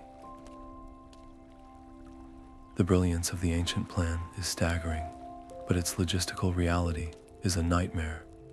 Lorin studies the map, his soldier's mind immediately calculating distances, routes, and time. His face darkens. These locations, they are not just far apart. They are in completely isolated tunnel systems. There is no direct path between them. To reach the Chamber of Flow from here would take the better part of a day for a single dwarf moving at a forced march, and that is without accounting for blocked passages or other obstacles. He looks from the map to Kaelen, the grim truth dawning in his eyes. We do not have a day. We do not have hours. We have moments before that thing wakes and brings the mountain down on our heads. There is no possible way for two of us to do this. The silence that follows is heavier than any stone. The solution is before them, perfect and complete, but it is architecturally designed for a team of 3. They are only 2. The arithmetic of their doom is brutally simple. For a long moment, they just stare at each other, the impossibility of the task stretching out before them like an unbridgeable chasm. The only alternative is to choose one chamber and hope a partial activation is enough. But every text, every whisper, has warned that incomplete harmony is worse than no attempt at all. It is a provocation. It is Lorin who breaks the silence, his voice low and steady, all traces of his earlier doubt burned away in the furnace of this new, stark necessity. We must split up. The words hang in the air, a sentence that feels as dangerous as the waking entity itself. To separate in these lightless, treacherous depths is to willingly embrace a multitude of new perils. They will be alone. There will be no one to watch their back, to help them navigate a trap, to pull them from a crevice. If one fails, the other will never know, will complete their part of the ritual, only to discover it was for nothing, that their lonely effort merely hastened the end. Kaelen opens his mouth to protest, to argue for another way, but he knows there is none. The flawless logic of the ancient design admits no compromise. The weight of the decision settles on them, a shared burden that each must now carry alone. They quickly devise a method for synchronization, a desperate plan born from the tools at hand. The tremors themselves will be their metronome. They agree to use the deep, rhythmic pulses of the stone that breathes as a countdown. On the 10th consecutive pulse, a count they will each keep independently, they will activate their respective rune sequences. It is a terrifyingly imprecise clock, tied to the breathing of the beast they are trying to calm, but it is the only shared rhythm they have. They divide the salvaged knowledge. Kaelen, with his deep understanding of the theory, takes the complex frequency sequences for the lullaby chamber and the foundational runes for the anchor point. Lorin, whose strength and knowledge of the deep tunnels is greater, takes the mapping data for the Chamber of Flow, the most distant location. There is a final, agonizing moment of hesitation at the tunnel junction, where they must part ways. No words of luck or farewell feel adequate for the magnitude of what they are about to attempt. They simply clasp forearms, a warrior's grip, their eyes meeting in a look that conveys everything that cannot be said, a recognition of shared sacrifice, a silent plea for success, and a grim acceptance of the likely outcome. Then, without another word, they turn and move into the opposing darkness, 2 tiny points of light receding from each other, swallowed by the immensity of the stone and the overwhelming pressure of the task ahead. Each step taking them further into a solitude fraught with perils they must now face entirely on their own. The tunnel that swallows Kalin is a masterpiece of ancient dwarf psychological warfare, a place where reality itself seems to soften and warp at the edges.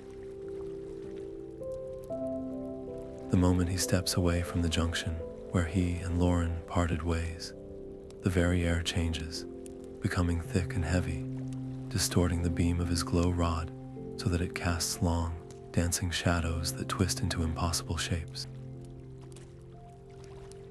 The walls are not built of rough-hewn stone, but are polished to a mirror-like finish, reflecting his own frightened expression back at him from a dozen different angles, each reflection slightly out of sync with the others, creating a dizzying hall of mirrors effect that makes it impossible to tell which path is real and which is merely a clever illusion. The floor is a mosaic of interlocking geometric tiles, each one carved from a different type of mineral, some dark and absorbent, others gleaming with a faint internal light, ranged in patterns that seem to shift and swim if he stares at them for too long. This is no simple corridor. It is a testing ground, a gauntlet designed by the founders to weed out those who relied on brute force over intellect, on instinct over knowledge. Every ounce of his archival training screams at him to stop, to observe, to think. Rushing forward would be a death sentence. He forces himself to stand perfectly still, closing his eyes against the visual chaos, to focus on the other senses the architects would have assumed an intruder might overlook. He listens, and beneath the frantic drumming of his own heart, he hears it a faint, almost imperceptible hum, like a single, sustained note from a glass harp. It is the sound of perfectly tuned crystal resonators embedded within the walls, and their frequency is the key to the path. He remembers a crumbling scroll from the upper archives, dismissed by his teachers as theoretical musings, that detailed the concept of sonic architecture. The text proposed that the most secure dwarf holds were not protected by physical traps alone, but by harmonic fields that could guide the worthy and disorient the unworthy. The true path would be the one that resonated in harmony with this foundational hum. The false paths would create dissonance. Holding his crystal out before him like a dowser seeking water, he takes a tentative step forward. The crystal remains cool and silent. He tries another direction, and a faint, discordant vibration shivers up his arm. He adjusts his path, moving not by sight, but by feel, letting the crystal's resonance be his guide. It leads him toward a wall that appears utterly solid, but as he approaches, the hum from his crystal synchronizes with the room's tone, and the seemingly seamless wall shimmers like a heat haze, revealing itself to be a breathtakingly realistic illusion, a projected image of stone. He steps through it into the next section, his heart leaping with a scholar's triumph. This new chamber is even more devious. The floor is a complex grid of pressure plates, each tile carved with a different ancient rune. To the untrained eye, it is an indecipherable puzzle, but Kaelin's years of studying obscure architectural diagrams allow him to recognize the pattern not as language, but as logic. The runes represent foundational engineering principles: load-bearing weight, tensile strength, structural integrity. This isn't a lock requiring a password, it is a structural equation. Stepping on the tiles in the wrong order, or with too much combined weight in one area, would presumably trigger a catastrophic collapse, interpreting the intruder as a structural flaw to be eliminated. The correct path is a load distribution pattern, a sequence that treats the floor like a delicate bridge, spreading the weight perfectly across its supports. He empties his pack, leaving behind everything non-essential to minimize his load, his movements painstakingly slow and deliberate. He maps the sequence in his mind, recalling the precise mathematical ratios used in the oldest dwarf bridges. First, the rune for distributed foundation, then lateral support, then central anchor. He places his foot on the first tile, holding his breath. Nothing happens. He transfers his weight, the ancient stone accepting his presence. Step by agonizing step, he picks his way across the grid, a solitary dancer in a deadly ballet. Each movement, a calculated risk, based on centuries-old knowledge that has become his only lifeline. The air is thick with the scent of ozone and old dust, and the only sound is the soft scuff of his boots on the ancient, waiting stone.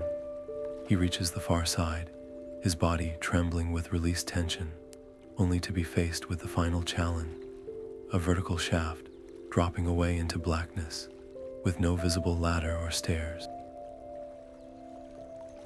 The walls are smooth and offer no handholds, but set into the wall at intervals are a series of carved stone knobs, each one shaped like a different tool from a dwarf smithy: a hammer, a tongs, an anvil.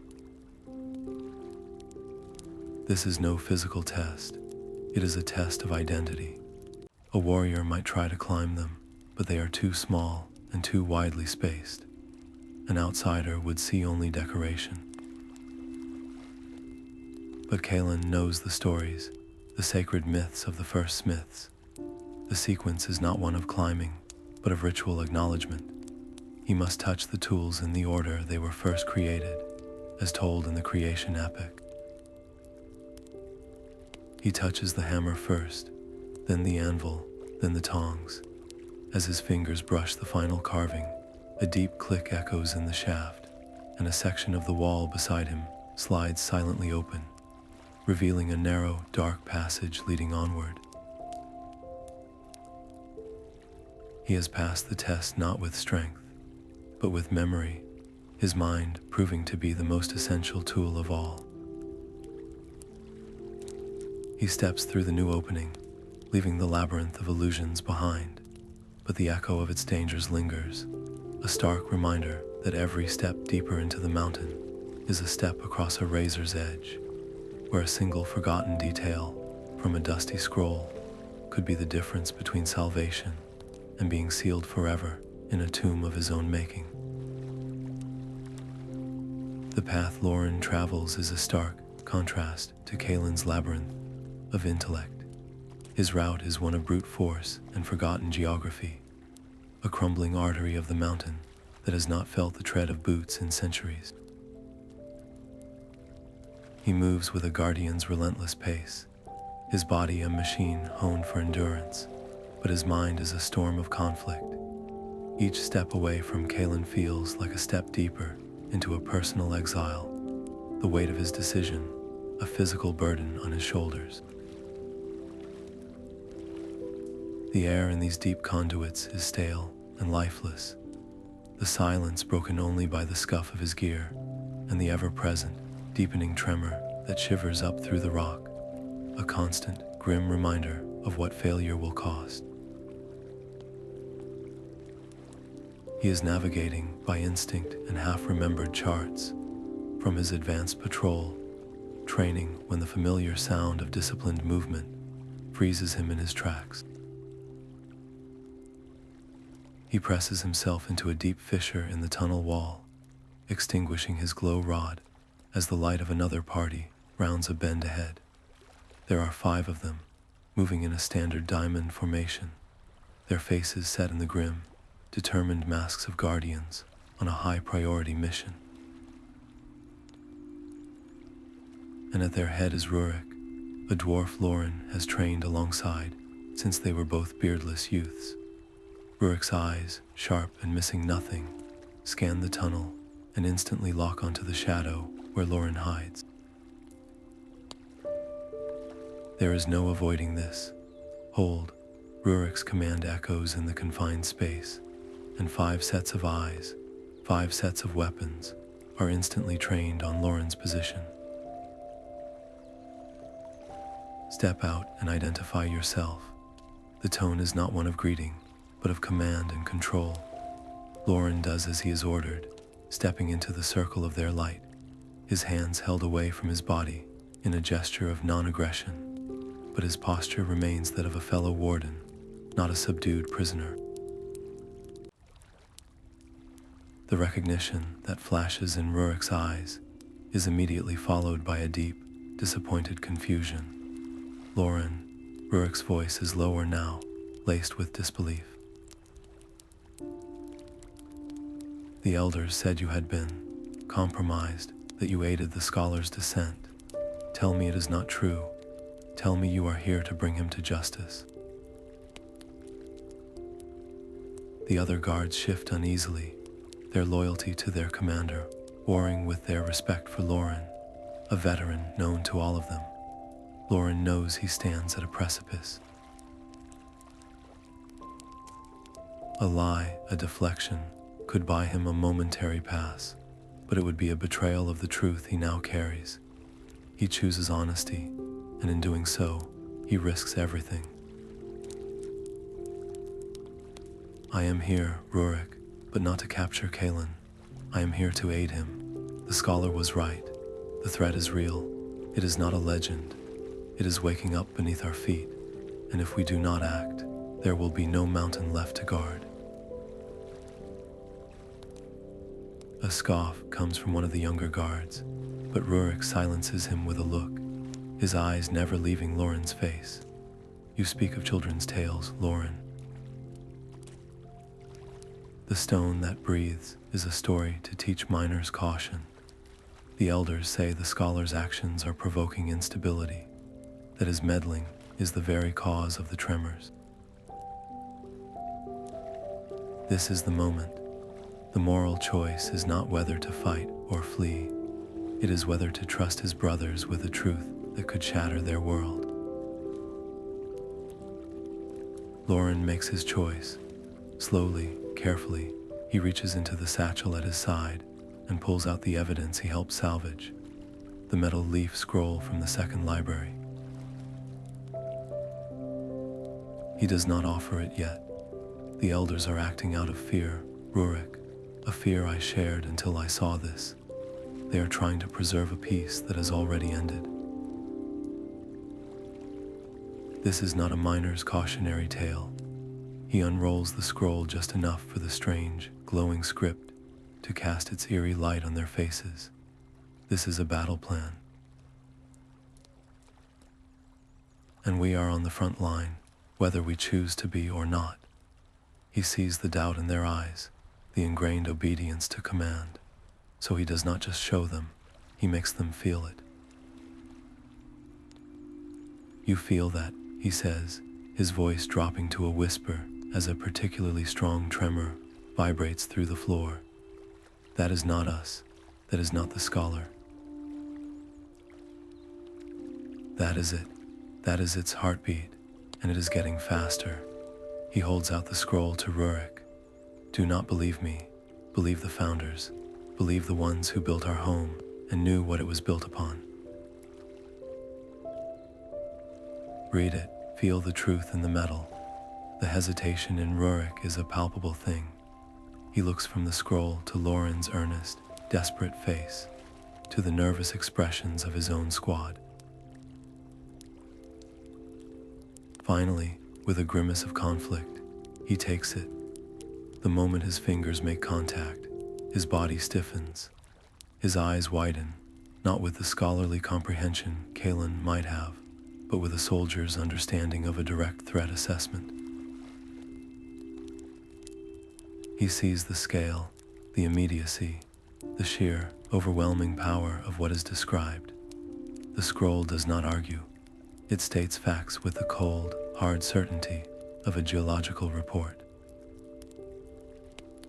When he looks up, his face is pale.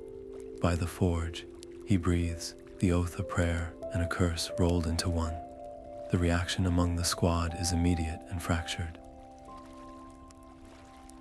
Two of the younger guards take a step back, their hands tightening on their weapons, their training telling them to subdue the source of this panic. Lorin.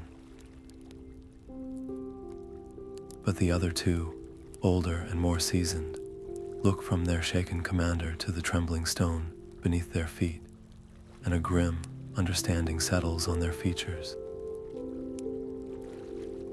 The rift is instant and painful. The unit, once a perfectly coordinated whole, is now split by a truth too big to ignore. It is a trick, ancient magic to deceive us. One of the younger dwarves insists, his voice cracking with fear. Rurik's voice, when it comes, is heavy with a new, terrible authority. No, this is no trick. This is a declaration of war from the stone itself. He hands the scroll back to Lorin, his decision made. He turns to his divided squad. Borin, Fenrir, he says to the two doubtful young guards. Return to the forward command. Tell them this sector is clear. Report nothing of this. That is an order. It is an act of immense trust and a definitive severing of his own loyalty to the chain of command. The two dwarves look horrified, but, conditioned to obey, they eventually nod and retreat back the way they came, their footsteps echoing with the sound of a broken fellowship. Rurik turns back to Lorin, and the two veterans stand facing each other in the dim light, the three remaining guards forming a new, uncertain perimeter around them. What is required? Rurik asks, his voice all business, but his eyes betray the profound shift that has just occurred within him. Lorin explains the tripartite ritual, the need for simultaneous activation, the role of the chamber of flow. Rurik listens, and a hard, determined light replaces the confusion in his gaze. He barks orders to his two remaining loyalists, and they move out, not as hunters anymore, but as converts to a desperate cause.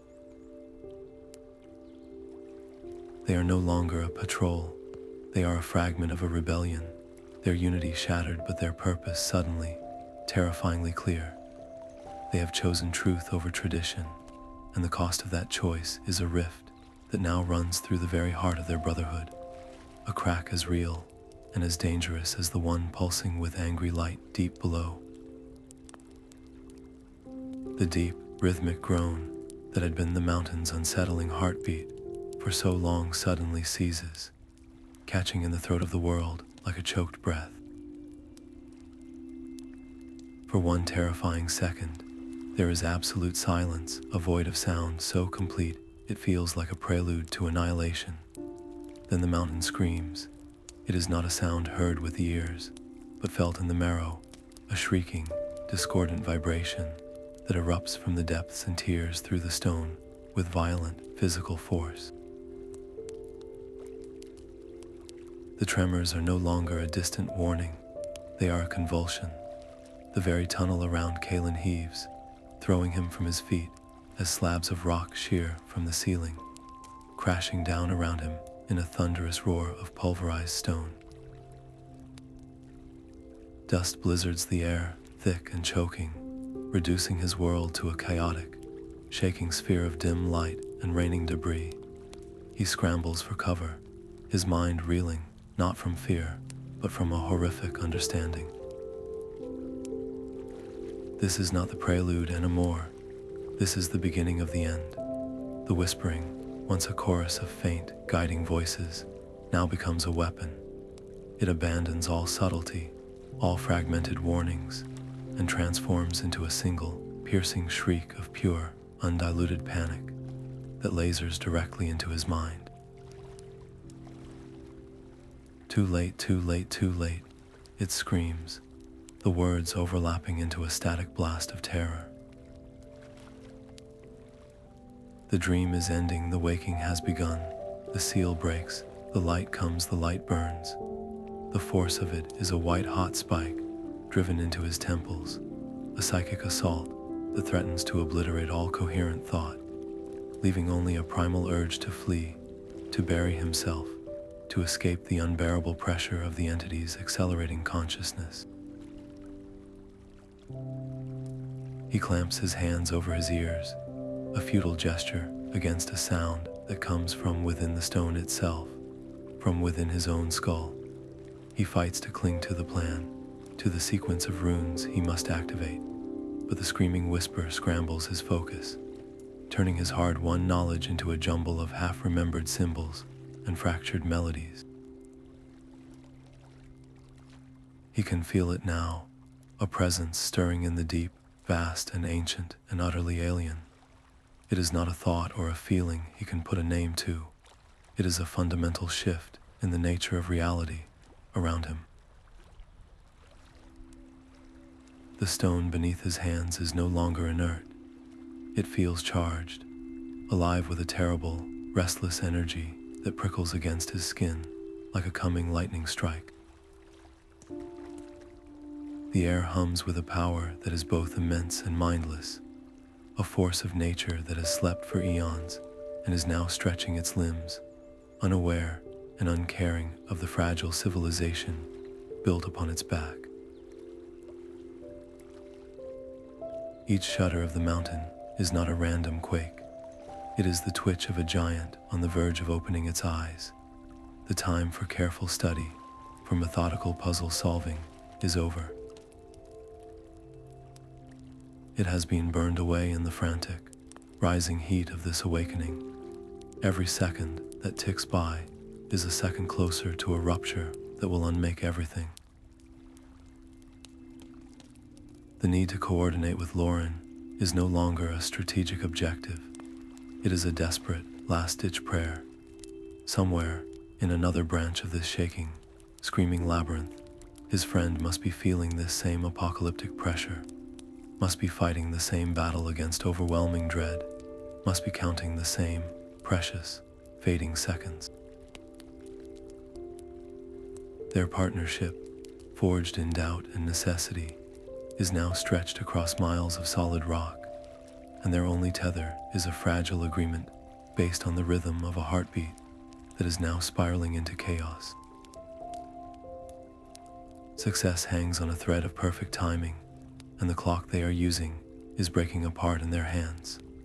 The tunnel Kaelen had chosen as an escape from the violent tremors proves to be no random fissure, but a deliberate, sloping passage that winds with a purposeful geometry he recognizes from the oldest architectural texts.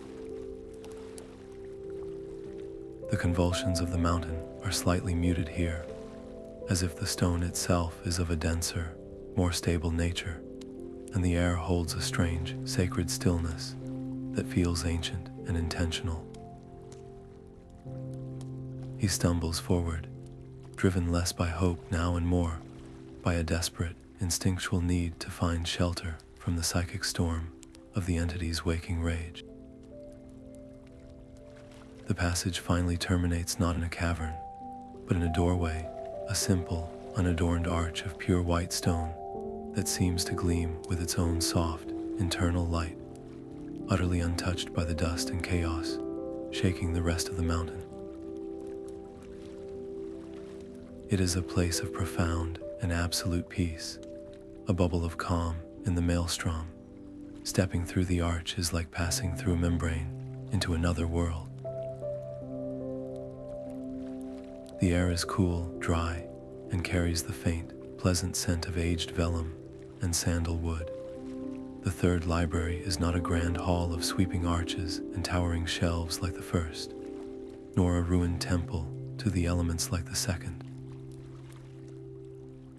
It is a single, circular chamber, intimate and perfect, its domed ceiling a breathtaking mosaic of inlaid crystals that form a precise map of the celestial constellations as they were on the night the mountain was first delved. The walls are lined from floor to ceiling with books, but these are not scrolls or tablets. They are volumes bound in what appears to be living wood, their covers etched with silver filigree that pulses with a gentle, rhythmic light, as if the books themselves are breathing in time with some deep, slow heartbeat. In the center of the room, on a pedestal of flawless quartz, rests a single open tome. Its pages are not parchment, but thin, flexible sheets of a pearlescent material that seems to be made of solidified light. This is not a repository of knowledge, it is the heart of it. This is the master library, the conductor's score for the great harmony. Kalin approaches the central tome with a reverence so profound his hands tremble. The script is not written in any ink he knows. The words and symbols seem to be woven from the very light of the page, shifting and flowing to form the most complex and beautiful runic sequences he has ever seen. This is the complete, unfragmented truth. Here is the full history of the entity's imprisonment, not as a myth, but as a meticulous historical account. He reads of the founder's first encounter with the stone that breathes, not as a monster to be feared, but as a magnificent, terrifying force of creation that they knew they could not destroy, only hoped to gently persuade into a lasting slumber. He sees the brilliant, heartbreaking logic of the tripartite ritual, the three chambers acting as the strings of a colossal, earth-spanning instrument that must be plucked in perfect unison. And then he finds the final piece of the puzzle, the detail that was missing from all the other records. The text explains that the harmonic energy required to power the ritual is too vast, too pure, to be channeled by dwarf hands alone. The runes are not just symbols to be activated, they are conduits that require a focus, a catalyst of immense personal significance to the activator to properly shape and direct the energy. The ritual demands a sacrifice, not of life or blood, but of memory, of connection, of a piece of one's own soul. To power the runes, the activator must offer up an object that is deeply, personally valued, an item imbued with their own history and emotional energy. The object will be utterly consumed in the process, its essence transformed into pure harmonic force. The text is chillingly clear. The greater the personal value of the sacrifice, the purer and stronger the harmonic wave it will produce. A generic tool would produce a weak, flickering energy likely to fail. A treasure of the heart, something irreplaceable, would create a surge of power, strong enough to travel the ley lines and resonate in perfect sync with the other chambers. Kaelin's hand moves instinctively to the pouch at his belt, his fingers closing around the one object that fits this terrible description, the ancient, clear crystal. The key that started it all, the stone that hummed to his touch and revealed the hidden script. It is more than a tool. It is the proof that validated his life's work, the symbol of his curiosity and his defiance. It is the reason he still has hope. To offer it up is to sacrifice the very thing that brought him here, to annihilate the proof of his correctness. It feels like sacrificing his own identity. The personal cost of the plan, which until now had been abstract exile, erasure, death, suddenly becomes devastatingly concrete. He must willingly destroy the emblem of his quest to complete it. The realization is a cold weight in his stomach, a final, cruel twist in the founder's design. They ensured that only someone who truly valued knowledge, who was willing to lose everything for it, would ever be able to wield it to save everyone else. He stands there in the silent, holy calm of the library, the crystal warm in his hand, the master rune sequence glowing before him, and understands that his final test will not be one of intellect or courage, but of heartbreaking, necessary surrender. The designated meeting point is a small antechamber, off one of the main ley line conduits, a place where the energy of the mountain flows in a constant, visible current of soft blue light. It is here that Kalin arrives first, stumbling out of a side passage, his clothes torn and covered in a fine gray dust, his eyes wide with the residual terror of the entity's scream. He clutches the master tome from the third library to his chest like a shield, its pearlescent pages the only spot of calm light in the shaking gloom.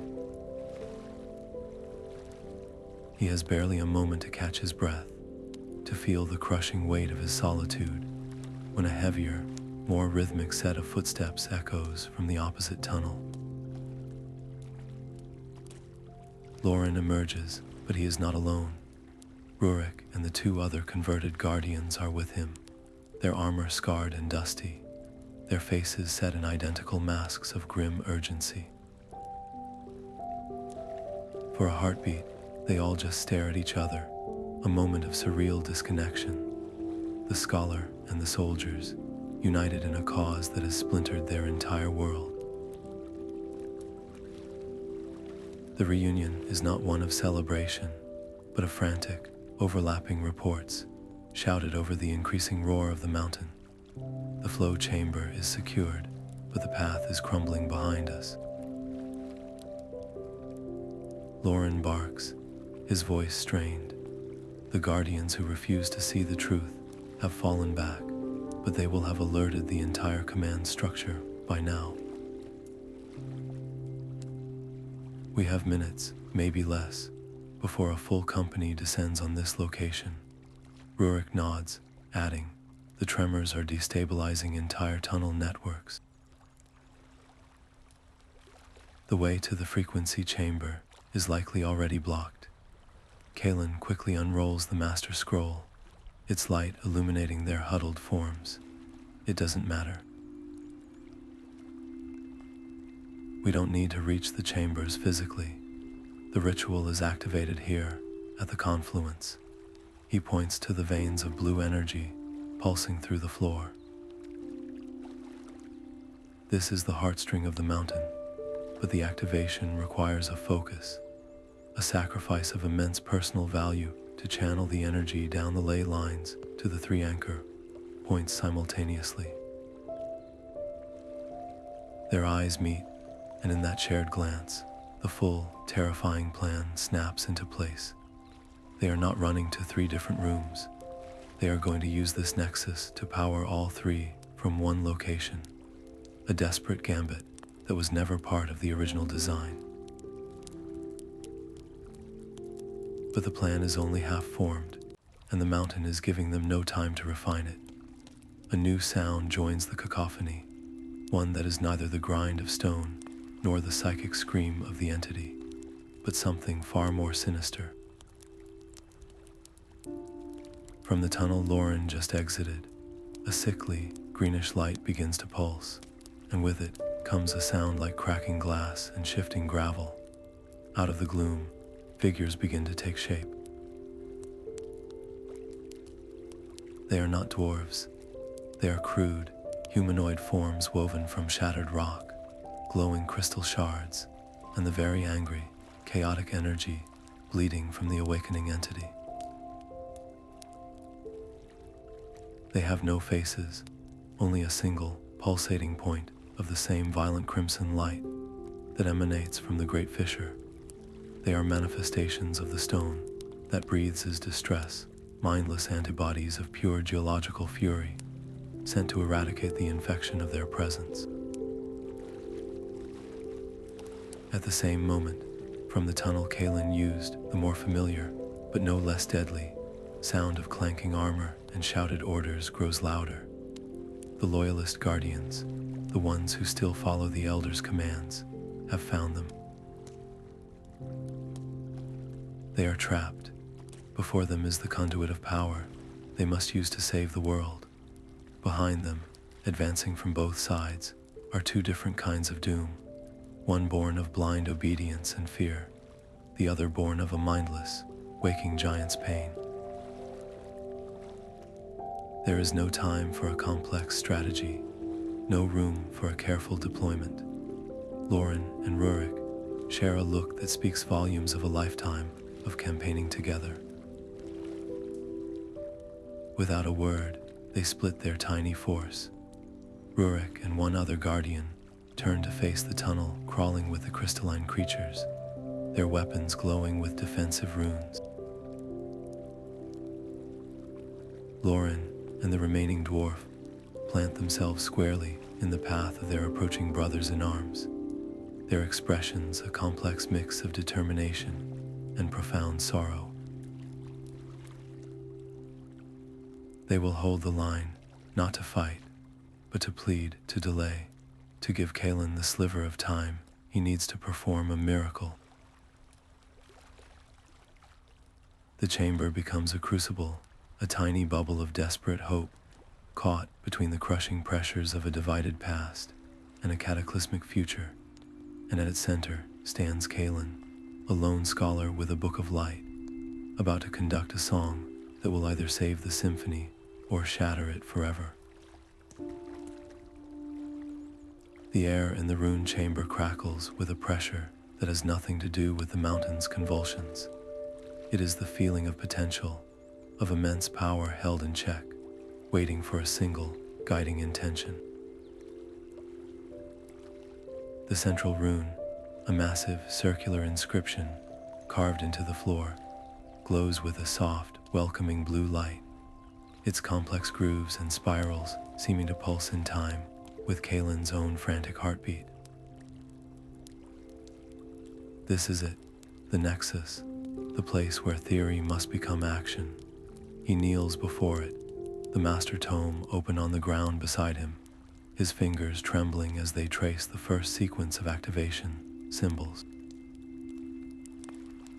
The pearlescent pages seem to absorb the chamber's ambient light and give it back, brighter, clearer, the instructions resolving into perfect clarity. He takes a steadying breath, pushing aside the terror, the fatigue, the crushing weight of responsibility, and allows his scholar's mind to take over, focusing entirely on the beautiful, precise logic of the ancient script. He begins to hum, not a melody, but a sequence of pure tones, each ON, each Chinese letter, to a specific sub-rune within the larger design. His voice is thin and reedy in the vast space, but as each note leaves his lips, it is caught and amplified by the chamber itself. The corresponding section of the rune on the floor flares with a brighter light, and a deep, resonant hum answers him from the stone, a note of perfect harmony that vibrates through the floor and up into his bones.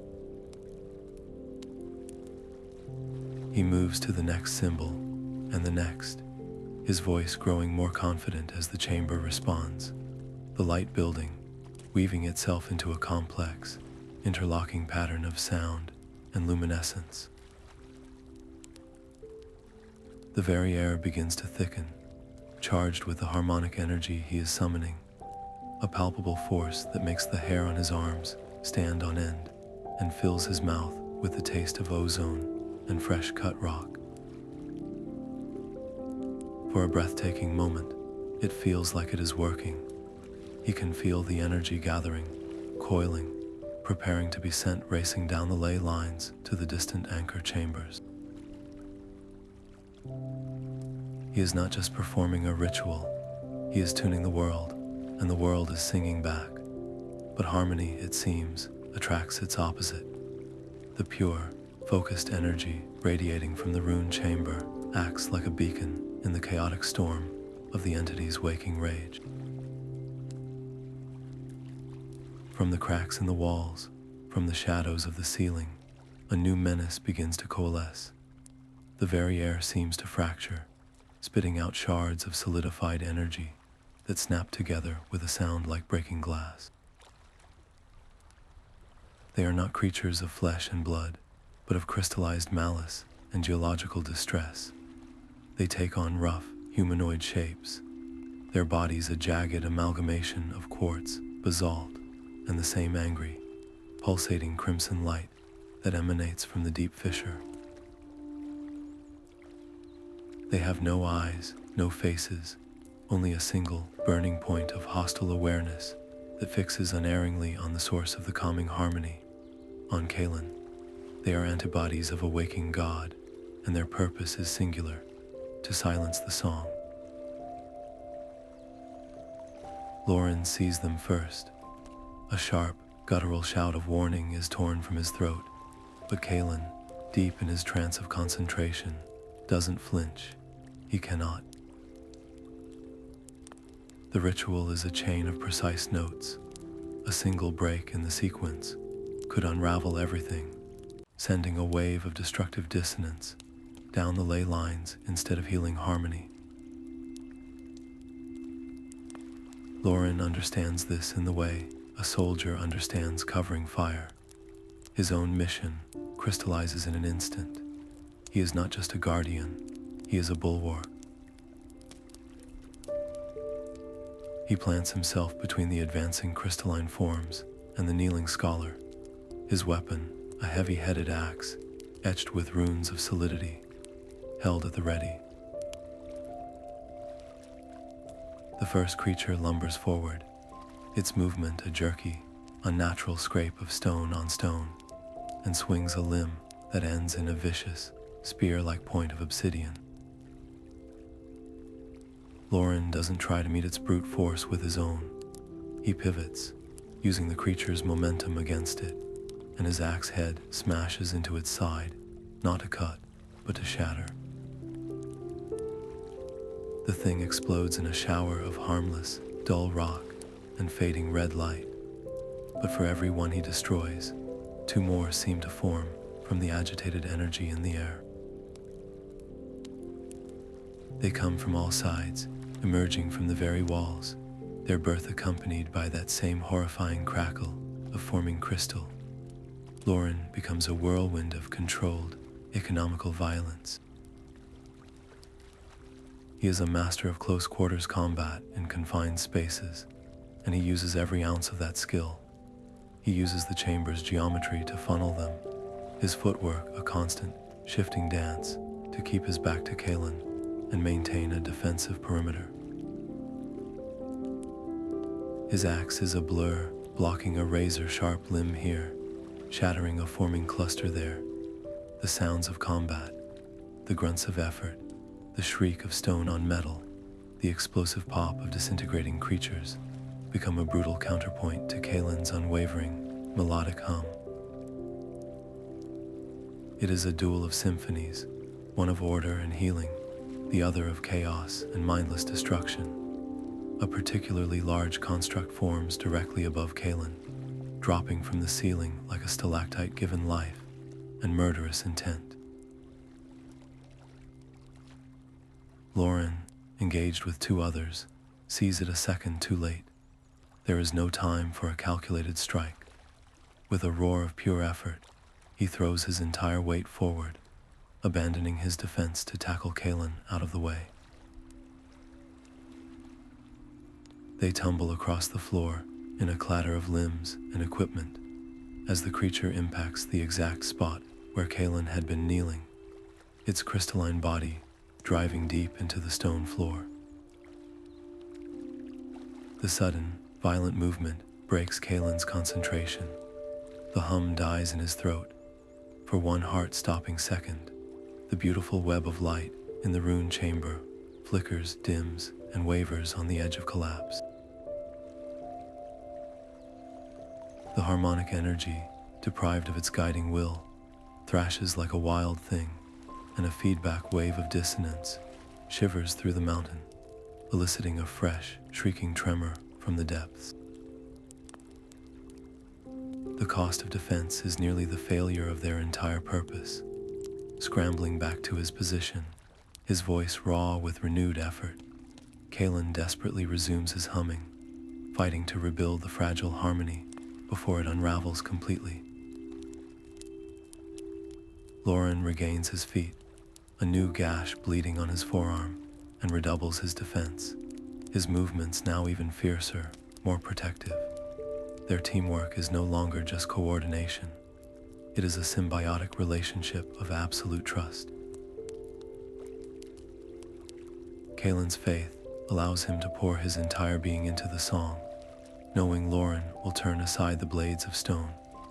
Lorin's strength is given purpose and focus by the unwavering thread of melody at his back, the sound of the future he is literally fighting to protect. They are two halves of a single mechanism, the shield and the key, and the test is whether one can hold long enough for the other to finish unlocking the door.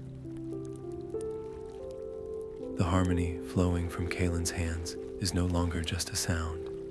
It is a physical force, a visible wave of soft blue light that pulses in time with his resonant hum, spreading out from the central rune and racing along the glowing ley lines in the floor. The effect is immediate and profound. The violent, shrieking tremors that have been shaking the mountain to its core begin to soften, their chaotic convulsions smoothing into a slower, deeper, more rhythmic vibration that feels less like a death rattle and more like the steady, powerful heartbeat of the world itself. The psychic scream of the entity, that unbearable pressure in their minds, recedes from a shriek to a murmur, then to a low, drowsy grumble. The very air in the chamber loses its charged, aggressive edge, the taste of ozone giving way to the clean scent of rain-washed stone. For the first time since descending into the depths, a fragile, impossible hope begins to bloom. It is working. The ancient song of the founders is real, and it is weaving a blanket of peace over the raging heart of the mountain. But peace is a fragile thing, easily shattered by the certainty of conviction. Just as the rhythm seems to solidify, a new voice cuts through the resonant hum, sharp and cold as a shard of ice. Cease this blasphemy. The command echoes with an authority that has been unquestioned for centuries. Standing at the chamber's entrance, framed by the crumbling archway, is Elder Valen. He is not clad for battle, but in the simple, severe robes of the High Council, his long white beard and deeply lined face, a map of a lifetime spent upholding the strictest traditions. In his hand, he holds not a weapon, but a heavy, iron-shod staff of office, the very symbol of the law Kaelen and Lorin are breaking. His eyes, usually pale and contemplative, burn with a furious, righteous fire as they sweep over the scene, the scholar channeling forbidden power, the renegade guardian standing guard over him, the shimmering energy of a ritual he has spent his entire life ensuring would never be performed. You tread a path paved with annihilation. Valen's voice trembles not with fear, but with utter, unshakable certainty. Every text you ignore, every law you break, every note of this profane melody you play brings us closer to the doom you claim to prevent. This is not salvation, boy. This is the final key turning in the lock. He takes a step forward, his staff striking the stone floor with a crack that seems to disrupt the harmonic field for a heartbeat, causing the light to waver. The founders sealed this knowledge away, not out of fear, but out of wisdom. They knew that some forces are too vast for dwarf hands to guide. To attempt it is arrogance. To continue is treason against the very stone that shelters us. Lorin moves before the echo of the elder's words has even faded. He does not raise his axe in a threatening manner, but he shifts his stance, placing his body squarely between the elder and Kaelen, a living barrier. The contrast between them is stark. The young warrior, battered and bleeding but resolute, and the old statesman, pristine in his authority but rigid with fear. Elder Valen, Lorin says, his voice low, respectful, but iron strong. What you call treason, I call duty. The only blasphemy here is willful blindness. Look around you, feel the mountain. The calm is not a trick, it is the proof. Valen's gaze hardens, shifting from Kaelen to the guardian he once commended for his unwavering loyalty. Step aside, Lorin. Do not compound your error by defending it. This ends now. He raises his staff, not as a weapon, but as a focus for his will, and begins to chant in the oldest dialect of Dwarvish, words of unbinding and silence, a counterspell designed to break magical concentrations. The air around him stills, and a sphere of absolute quiet begins to push outward from him, a nullifying force that threatens to smother Kaelin's delicate hum. This is the true confrontation, far more dangerous than any fight with mindless crystal monsters. This is a battle of beliefs, fought not with blades, but with will. Lorin knows he cannot strike an elder, but he cannot allow the ritual to be broken. He makes his choice. As Valen's nullifying chant grows stronger, Lorin does the only thing he can. He begins to speak, his voice not a shout, but a steady, relentless counterpoint to the elder's magic. He does not recite spells or arguments. He speaks the guardian's oath. The same oath Valen himself administered to him decades ago. He speaks the words of duty, of protection, of the sacred charge to safeguard every soul within the mountain, from the highest elder to the youngest child. He pours every ounce of his conviction into the familiar phrases, his voice a rock against the tide of Valen's silencing power. The two forces clash in the center of the chamber, the elder's ancient words of control and the guardian's timeless oath of service. There is no explosion, no flash of light. Instead, the harmonic field generated by Kaelin's runes becomes the battleground, shimmering and straining under the conflicting pressures. The peaceful blue light flickers, dimming under Valen's assault, then flaring brighter as Lorin's unwavering faith reinforces it. Kaelen, caught in the middle, feels the struggle as a physical pain, a tearing sensation in his mind as the song he is conducting is pulled in two directions. He cannot stop. He cannot even look up. His entire world has narrowed to the rune sequence, to maintaining the flow of power through the trembling, contested energy of the chamber. His hum becomes a desperate plea, a thread of melody fighting to stay whole against the dissonance of the elder's fear and the steadfast strength of his friend's protection. The fate of the mountain now hangs on a knife's edge, balanced between the weight of tradition and the courage to change it, and the slightest break in focus from any of them will send it all tumbling into the abyss. The fragile harmony in the chamber wavers on the edge of collapse, the beautiful, interwoven strands of light and sound fraying under the dual assault of the elder's silencing chant and the lingering psychic scream of the entity. Kaelen feels the strain as a physical tearing in his chest, his voice growing hoarse, the precise notes of the ancient song threatening to dissolve into a helpless gasp. He can see the master rune's glow flickering, its power destabilizing, and with a cold, sinking certainty, he understands.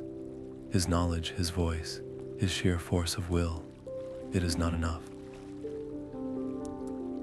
The ritual was designed for a different age, for founders whose power was innate and immense. He is just a scholar, and his song is too small to calm a waking mountain. His eyes dart to Lorin, who stands as an unmovable bulwark, his own voice a steady roar as he recites the guardian's oath, a wall of faith holding back Elder Valen's wave of nullifying certainty. Lorin is giving everything he has, defending a future he cannot see, because he trusts the truth Kaelen showed him. And in that moment, Kaelen realizes the true nature of the sacrifice the Founders demanded. It was never just about an object of power. It was about an object of meaning. The ritual requires a conduit for emotion, a focus for intent, something to transform a theoretical understanding into a tangible, emotional investment. The energy needs a piece of a soul to give it weight and purpose. His hand moves to the pouch at his belt, his fingers closing around the one thing that holds the entirety of his journey within its clear, resonant form. The crystal. It is cool and smooth against his palm, and for a heartbeat, he is back in the forbidden archive, feeling that first, electrifying hum of discovery, the thrill of seeing hidden script bloom into light, the intoxicating validation that he was right. This crystal is not just a tool, it is his proof. It is the symbol of his curiosity, his defiance, his entire identity as a seeker of truth. It is the reason he is here, the reason Lorin is fighting, the reason they have any hope at all. To destroy it feels like destroying the very part of himself that made any of this possible. But as he looks from the crystal to the faltering runes, to Lorin's straining back, to Elder Valen's rigid, fearful face, he understands the final, brutal lesson. To save his people, he must be willing to lose the thing that defines him. He must sacrifice the proof of his past to secure their future. The scholar must die so the Savior can be born. There is no hesitation left. With a cry that is part grief and part resolve, he raises the crystal high above his head. He meets Elder Valen's furious gaze, and for a single second, he sees a flicker of confusion in the Elder's eyes. Then, with all the strength of his despair and his hope combined, Kaelen brings the crystal down onto the central node of the Master Rune. The sound is not one of shattering, but of release. A single, pure, perfect note rings out, a tone so clear and powerful, it silences all other sound in the chamber. The crystal does not fracture into pieces. It dissolves into a shower of incandescent light, a billion motes of captured starlight that are instantly sucked into the grooves of the rune. The effect is instantaneous and overwhelming. The faltering web of harmony explodes with new life, blazing with a brilliance that is almost painful to behold. The light that races down the ley lines is no longer a soft blue, but a blazing, brilliant white, charged with an emotional intensity that was absent before. It is a wave of pure, selfless sacrifice, amplified 1,000-fold by the personal value of what was given. The surge of power is so immense it physically pushes Elder Valen back a step, his silencing chant breaking off in a startled gasp. The last of the crystalline creatures simply pop out of existence, unable to withstand the pure, positive energy. The mountain itself seems to let out a deep, shuddering sigh. The violent tremors smooth into a gentle, rocking rhythm, and the psychic scream in their minds fades away completely, replaced by a deep, resonant hum of contentment, the sound of a giant comfortably turning over in its sleep. The ritual is complete. The harmony is restored. Kaelen slumps forward, his hands empty, the place where the crystal rested feeling like a fresh, open wound. There is no triumph in his heart, only a hollow, aching loss. The proof is gone, the key is gone, the physical manifestation of his quest has been consumed. He feels emotionally scraped raw, the weight of what he has just done settling on him, not as a victory, but as a profound and personal ending. He is no longer the young scholar who defied his elders, armed only with curiosity and a crystal. That dwarf is gone, shattered along with the stone. What remains is someone quieter, heavier, tempered in the fires of impossible choice and necessary sacrifice. He has not just saved the mountain, he has paid for its salvation with a piece of his own history, and the cost of that exchange is written in the tear tracks, cutting through the dust on his cheeks. The deep, grating groan that had been the mountain's agonized scream for what felt like an eternity did not end with a bang, but with a sigh, a vast, world-weary exhalation that seemed to originate from the very core of the planet. The violent tremors which had threatened to shake the stone apart around them did not cease abruptly. Instead, they softened, their chaotic, jarring rhythm smoothing into a slow, deep, and steady pulse that felt less like a threat and more like the natural, comforting heartbeat of the living earth.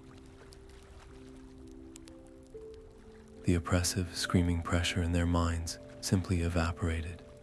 It was replaced not by silence, but by a profound, resonant hum, a single, sustained note of perfect peace that vibrated through the air, the stone, and their very bones. It was the sound of a universe settling back into its rightful order, a chord of tranquility so complete it felt ancient and eternal.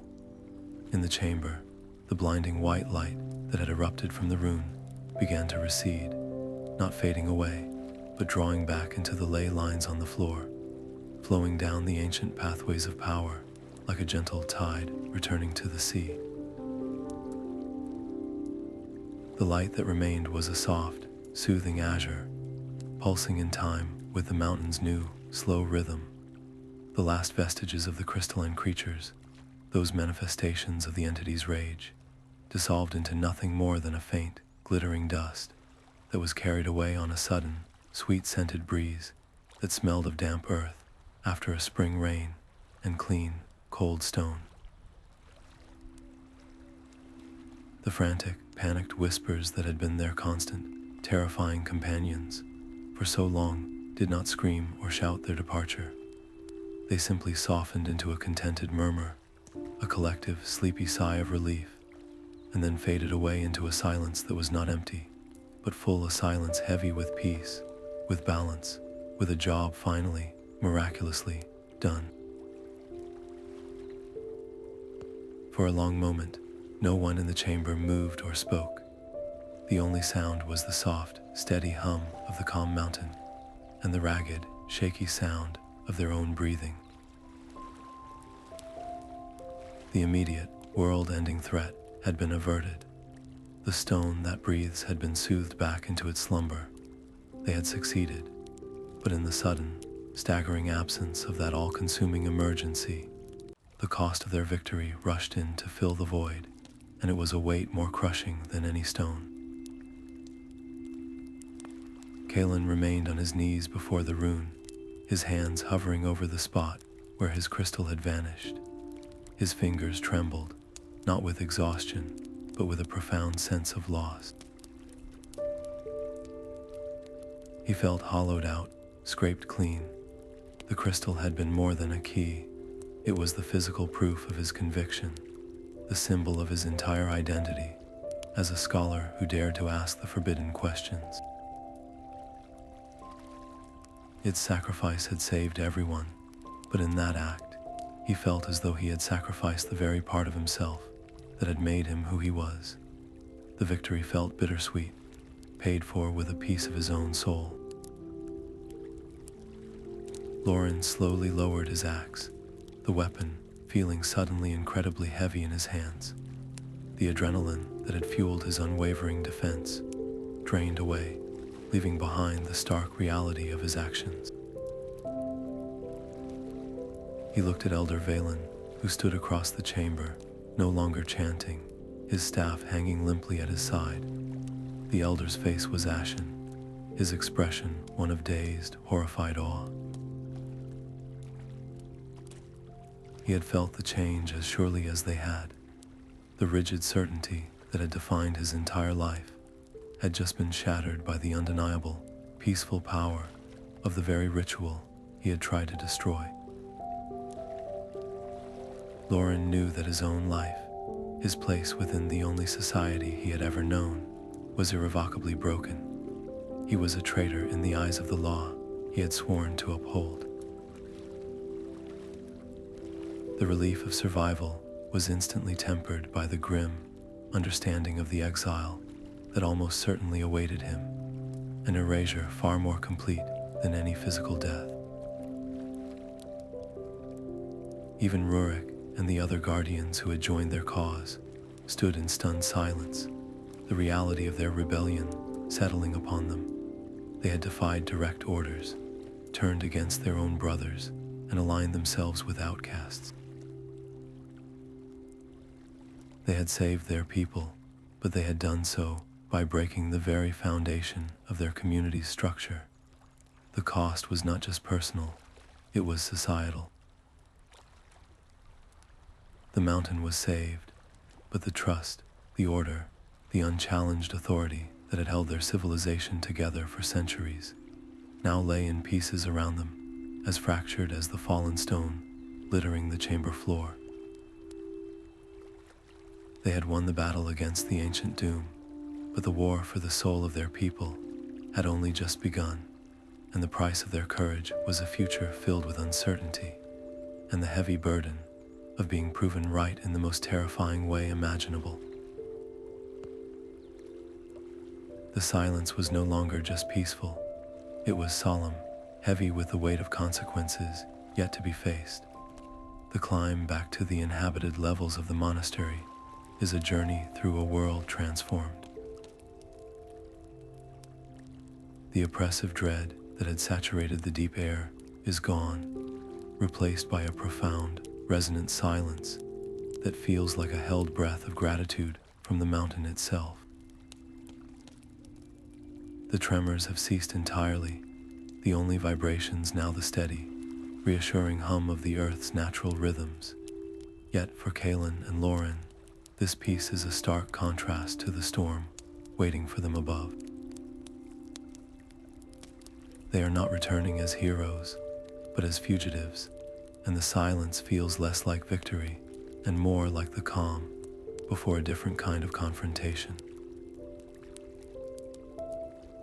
They are met not with cheers, but with a cordon of grim-faced guardians whose weapons are not raised, but whose postures are rigid with mistrust and confusion. They are escorted through the grand halls not as saviors, but as prisoners, the eyes of their fellow dwarves wide with a mixture of fear, curiosity, and outright hostility. The air in the upper levels is thick with the tension of a community that has felt the world shudder on the brink of collapse and has no idea why or who to blame.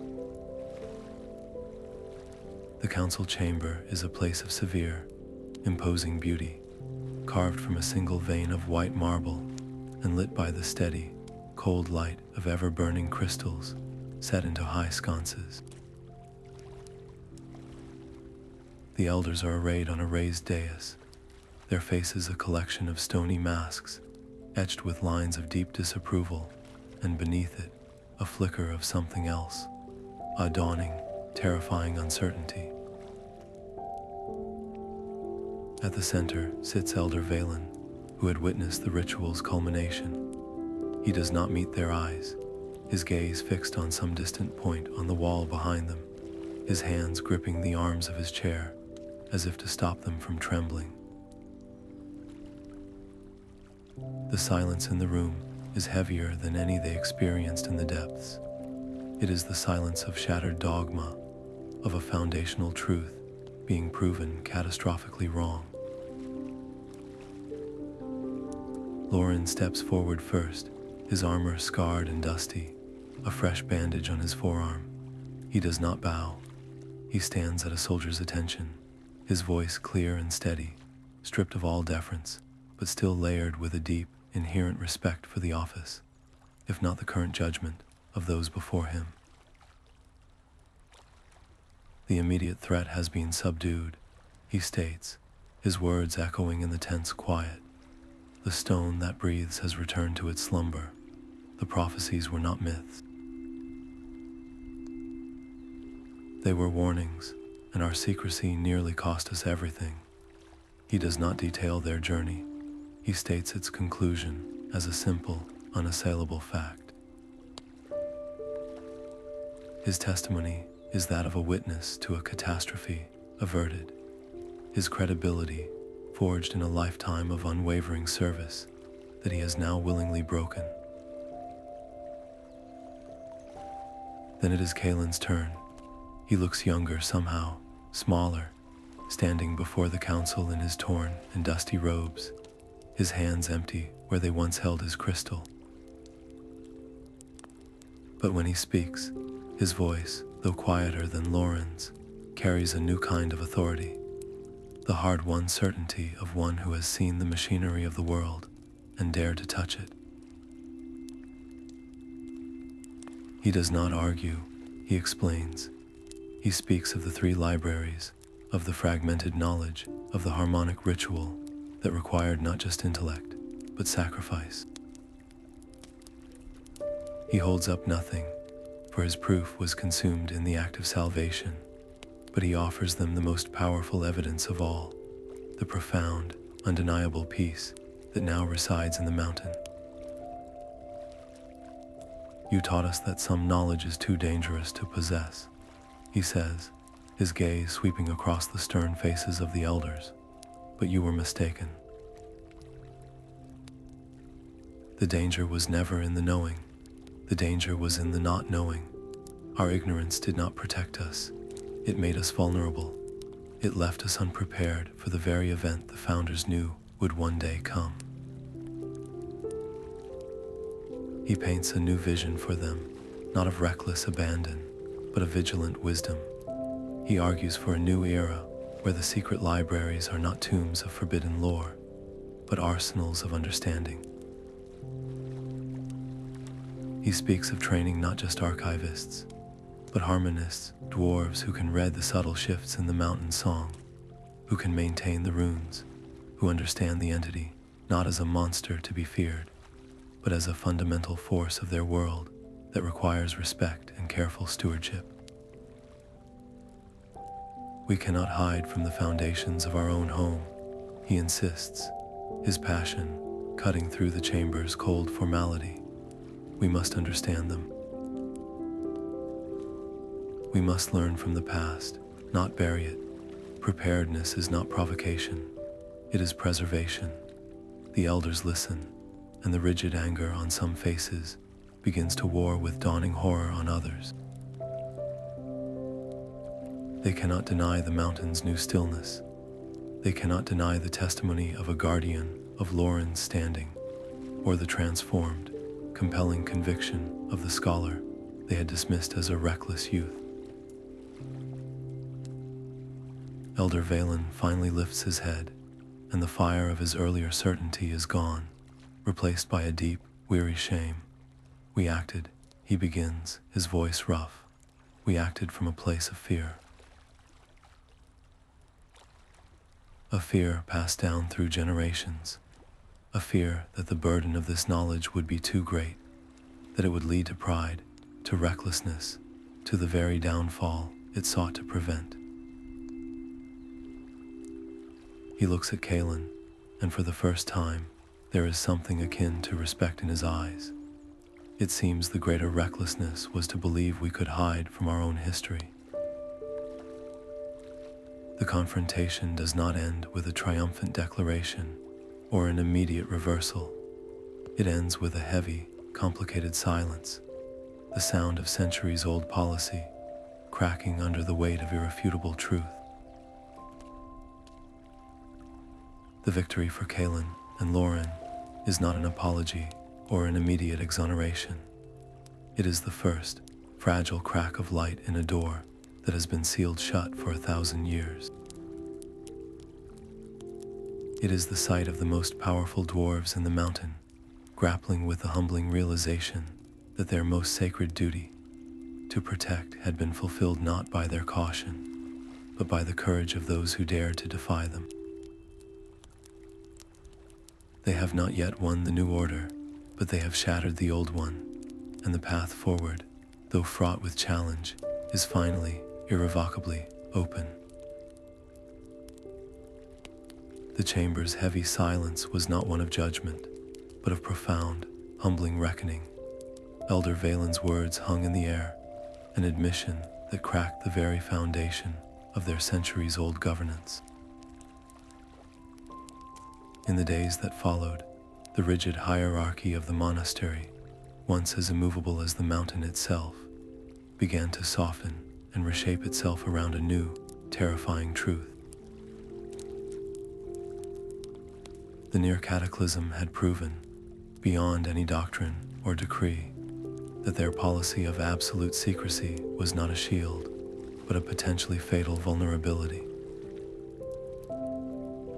The elders, their authority, irrevocably tempered by the events they had so fiercely opposed, convened not as judges, but as students of their own salvation. The reforms they agreed upon were not merely procedural, they were a philosophical revolution. The secret libraries were to be unsealed, not thrown open in a wave of reckless abandon, but integrated into the lifeblood of the monastery with the cautious reverence one might use to handle a dormant, powerful artifact. Access would be tiered, earned through rigorous study and a proven understanding of both the power and the profound responsibility this knowledge demanded. It was a new covenant with the past, an acknowledgement that to honor their founders, they must not simply guard their legacy, but actively learn from it. At the heart of this new order stood Kalin, the once exiled scholar whose defiant curiosity had forced this change upon them. His appointment as head archivist was more than a reward. It was the most logical, necessary choice. He was the only one who had truly navigated the library's depths, who understood their intricate, living logic, and who had paid the ultimate personal price to unlock their power. The title felt less like an honor and more like a colossal weight settling onto his shoulders. His first task was not one of exploration, but of restoration and curation. He stood now not in a forbidden tomb, but at the helm of the greatest repository of dwarf lore in existence, and the work before him was monumental. The knowledge was vast, fragmented, and in some cases, dangerously incomplete. Scrolls needed to be carefully copied onto fresh vellum, their fading scripts preserved for future generations. The shattered puzzles of the second library had to be meticulously reassembled, their missing pieces logically deduced through cross-referencing 1,000 different texts. His days became a continuous dialogue with the ghosts of the founders, piecing together their grand design from scattered clues and half-lost melodies. This was not a solitary endeavor. Lorin, along with Rurik and the other guardians who had joined their cause, became the first members of a new, hybrid order, the Lore Wardens. Their duty shifted from merely guarding locked doors to actively protecting and facilitating the flow of knowledge. They trained not only in combat, but in the basic principles of runic harmony and archival preservation, becoming the vital bridge between the scholars and the secrets they studied. Under Kaelin's guidance, teams were dispatched to map the stabilized ley lines, to monitor the resonance of the 3 harmonic chambers, and to establish a permanent watch on the Great Fissure, ensuring the stone that breathes his slumber remained deep and peaceful.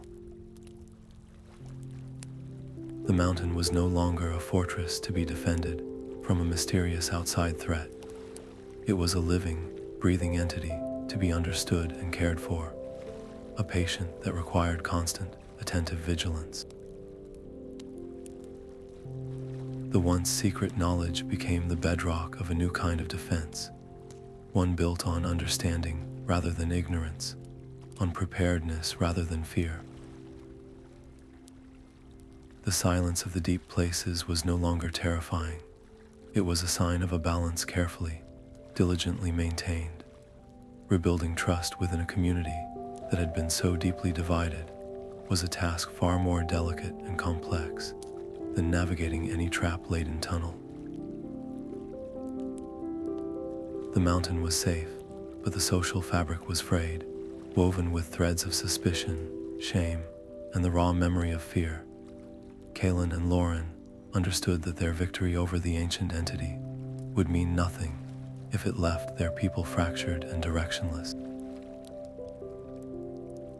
They became, by necessity, not just saviors but diplomats, mediators between the old world of rigid tradition and a new reality that demanded flexibility and courage. Their first step was visibility. They made a point of walking the common halls together, the scholar and the guardian, a living symbol of the new alliance between knowledge and protection. They did not flaunt their success, but neither did they hide from the difficult conversations. They would stop and speak with any dwarf who had questions, listening patiently to fears that ranged from the practical, would the tremors return, to the deeply philosophical, had everything they'd been taught about their own history been a lie.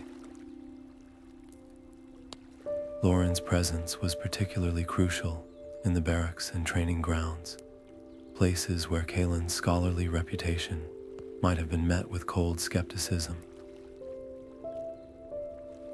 He spoke the language of the Guardians, a dialect of duty, honor, and shared risk.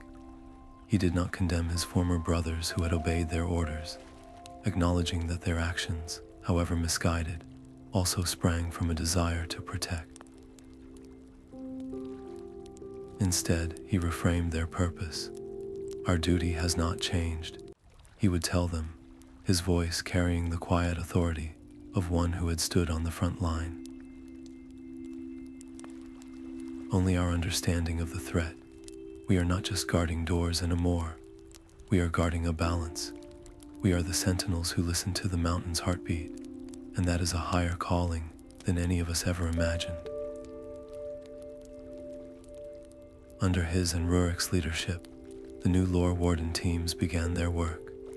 These were not solitary patrols, but small, integrated units, each containing both a scholar, trained in basic runic resonance, and a guardian, trained in archival protocols. Their mission was one of vigilant stewardship, to walk the deep tunnels not as conquerors, but as caretakers, using newly crafted harmonic sensors to monitor the stability of the ley lines and the deep, rhythmic pulse of the slumbering entity. For Kaelen, the work was a constant, absorbing process of translation, not of languages, but of worldviews. His days were spent in the now bustling central archive, which had transformed from a silent tomb of secrets into a vibrant workshop of collective memory. He worked alongside junior archivists, many of whom were young dwarves who had only known the old ways of secrecy, patiently showing them how to cross-reference a geological survey with a prophetic text, or how a seemingly obscure musical notation could indicate a shift in tectonic pressure. He taught them that every scroll, every rune, every faded map was not an isolated relic, but a single instrument in the mountain's great symphony. To understand one, you had to learn to hear them all. His greatest challenge and his most important success was helping the Elder Council itself learn to read the new reality. He presented his findings not as accusations, but as reports, offering them the same respect he always had, while calmly and methodically providing the evidence that supported a new way of governance. Through all of this, the bond between Kaelen and Lorin deepened from a partnership of desperate necessity into a steadfast and unshakable friendship. They were a study in contrasts that had learned to create a perfect harmony. Where Kaelen saw patterns in ancient texts, Lorin saw patterns in patrol routes and structural stresses. Where Lorin thought in terms of immediate threat and defense, Kaelen thought in terms of long-term cause and effect. They met each evening in a small, quiet alcove overlooking the main forge, a place that became their unofficial council chamber. There, over simple meals, they would discuss the day's challenges. A guardian resistant to the new training, a scholar who was becoming reckless with their new access, a faint anomaly in a deep-level sensor reading. They argued sometimes passionately, but always with the underlying trust that each was striving for the same goal, a future that honored the wisdom of the past without being enslaved by its fears. Lorin became Kaelen's anchor to the practical world, the one who could take a brilliant, complex theory and devise a feasible plan to implement it. Kaelen became Lorin's window into the deeper mysteries, the one who could explain the why behind the what they were protecting. They had not just saved their home together, they were now building its future together, brick by brick, conversation by conversation, finding a way to weave the strongest threads of their traditions into a new, more resilient tapestry of life beneath the stone. The profound, hard-won peace that now cradles the mountain is a treasure Kaelen guards with a vigilance born of first-hand terror. The frantic, screaming whispers that once echoed the stone that breathes as agony have been replaced by a deep, resonant hum of contentment, a sound so foundational it feels like the mountain's very bones are singing in tune. This is the harmony he and Lorin fought for, the silence they sacrificed so much to achieve. Yet, in the quiet moments, often late at night, when the rest of the monastery sleeps, or deep within the most isolated archival wings, where the only light comes from his own glow rod, Kaelen begins to detect something new. It isn't a scream, or a plea, or anything born of panic. These are different. They are faint, gossamer thin threads of sound, woven into the fabric of the mountain's new song, so subtle they are felt more than heard. A fleeting chill that has nothing to do with the temperature of the air, a fleeting scent of ozone and petrichor from a tunnel branch that has been dry for 1,000 years. A faint melodic hum from a section of wall that, according to every map in existence, should be solid, unremarkable stone. At first, he dismisses them as echoes of his own exhaustion, phantom sensations, born from a mind that has been stretched to its absolute limit, and is now hyper-aware of every shift and sigh of the world around it. But the patterns persist. They are not random. A specific, intricate carving of a forgotten founder in a disused hallway seems to hum a particular 5-note sequence whenever the twin moons are full outside, a sequence he finds mirrored as a marginal note in a fragmented text about stellar alignment. A vein of crystal in the chamber of echoes, one that had previously pulsed with the entity's angry red light, now occasionally flickers with a soft, inquisitive silver, and when he places his hand upon it, he doesn't feel the deep slumber of the stone that breathes, but something else, something quicker, sharper, and curiously watchful. These are not the frantic warnings of a world ending. They are the gentle, persistent knocks of another world waiting to be discovered, right alongside their own. He realizes, with a dawning awe that slowly eclipses his hard-earned contentment, that the first secret libraries were not the end of the founder's grand design. They were merely the first chapter, the most urgent lesson placed closest to the surface for a civilization in its infancy. The near cataclysm was not the only secret the mountain held, it was simply the most immediate. The founders, in their unimaginable wisdom and foresight, did not just build a prison for one entity. They built an entire interactive map of the world's wonders and dangers, and they hid the keys to understanding it in plain sight, waiting for their descendants to evolve enough to go looking for them. The whispers are the map's way of announcing that it is ready for the next stage of the journey. They hint at libraries dedicated not to containment, but to creation, halls of records that detail the celestial songs that grew the deepest crystals, archives that hold the true names of the underground rivers that carve continents, and observatories built not to look at the stars, but to listen to the music of the planets themselves. This revelation transforms Kaelin's purpose all over again. His work is no longer about preventing an ending, it is about nurturing a beginning. The title of head archivist shifts from being a reward for past bravery to a job description for a future explorer.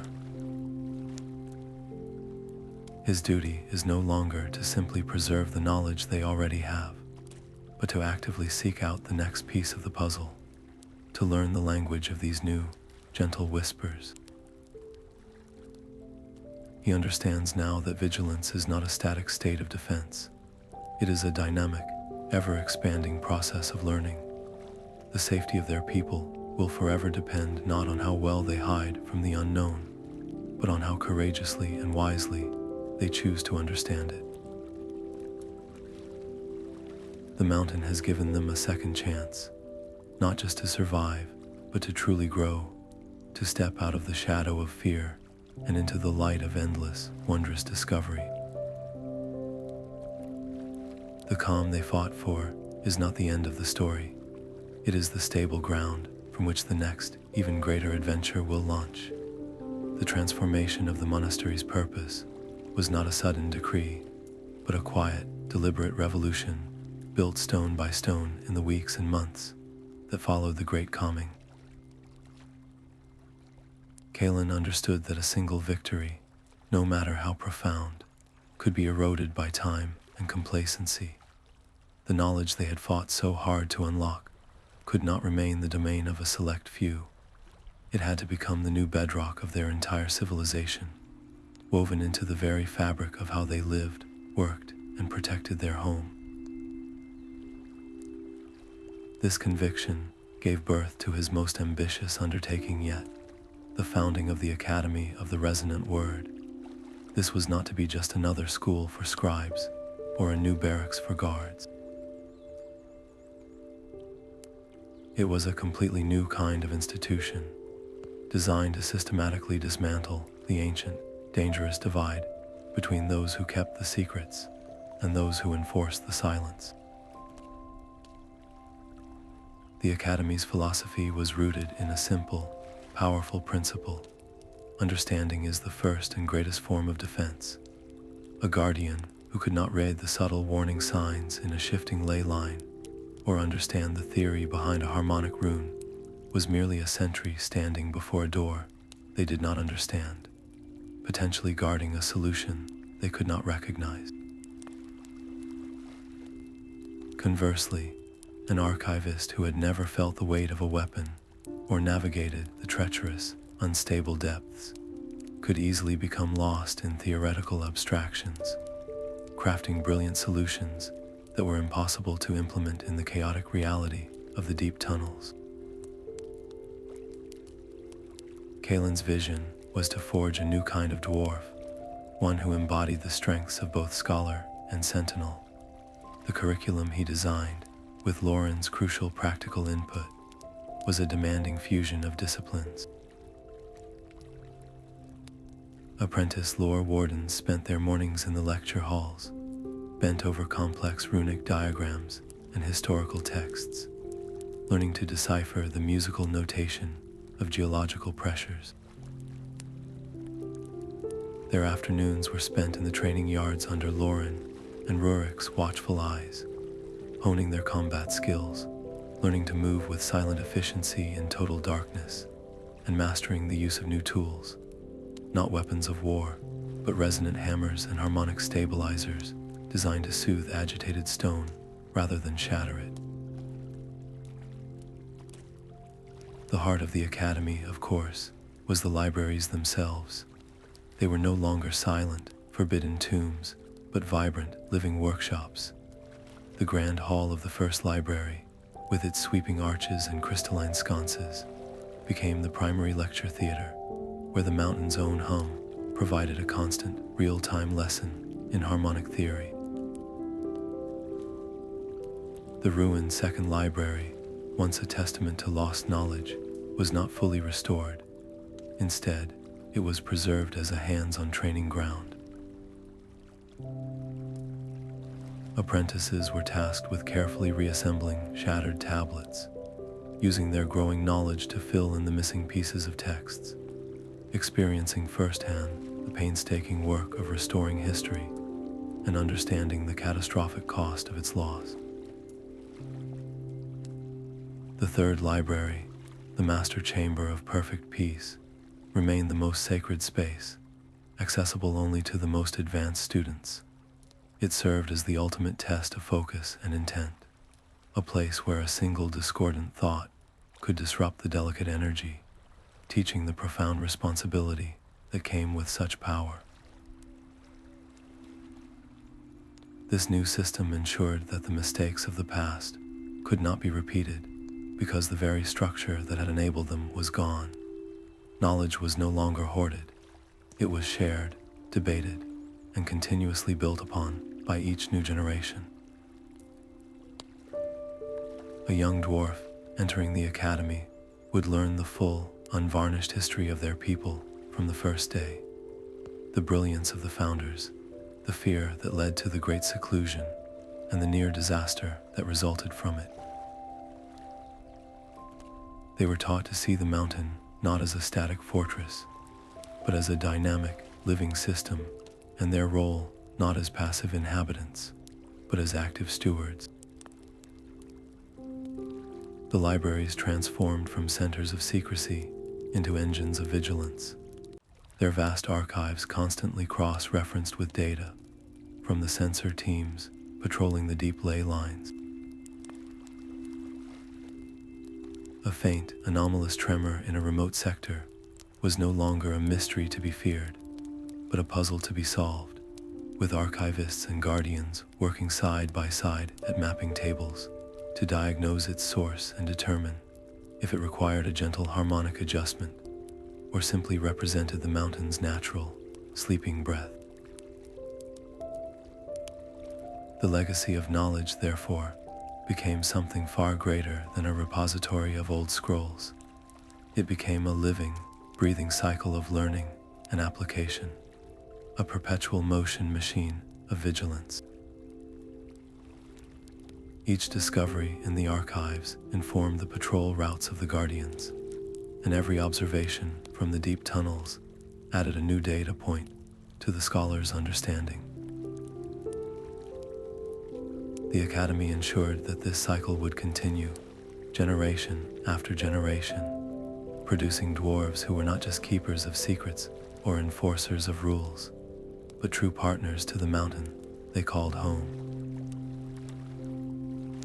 They had learned that some doors must be opened, and that the greatest strength lay not in hiding from the dark, but in learning to carry the light wisely into its depths, forever vigilant, forever curious, and forever in harmony with the ancient, slumbering power beneath their feet. Kalin stands before the great stone archway that leads into the deep archives, his hand resting not on a weapon, but on the cool, familiar surface of the rock. The massive, rune-inscribed door is open, a sight that still sends a faint thrill of disbelief through him.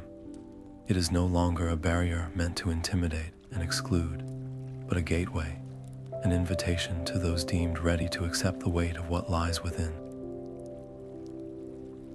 It is guarded, yes, but not by grim sentinels whose only order is to refuse entry. Now, lore wardens stand watch, their posture alert but not hostile, their eyes holding the keen light of those who understand what they protect, not just that they must protect it. They nod to him as he passes, a gesture of respect for the archivist, but more than that, a shared acknowledgement of the sacred trust they all now uphold. He pauses on the threshold, the cool, dry air from the depths flowing past him, carrying the faint, comforting scent of old parchment and static energy.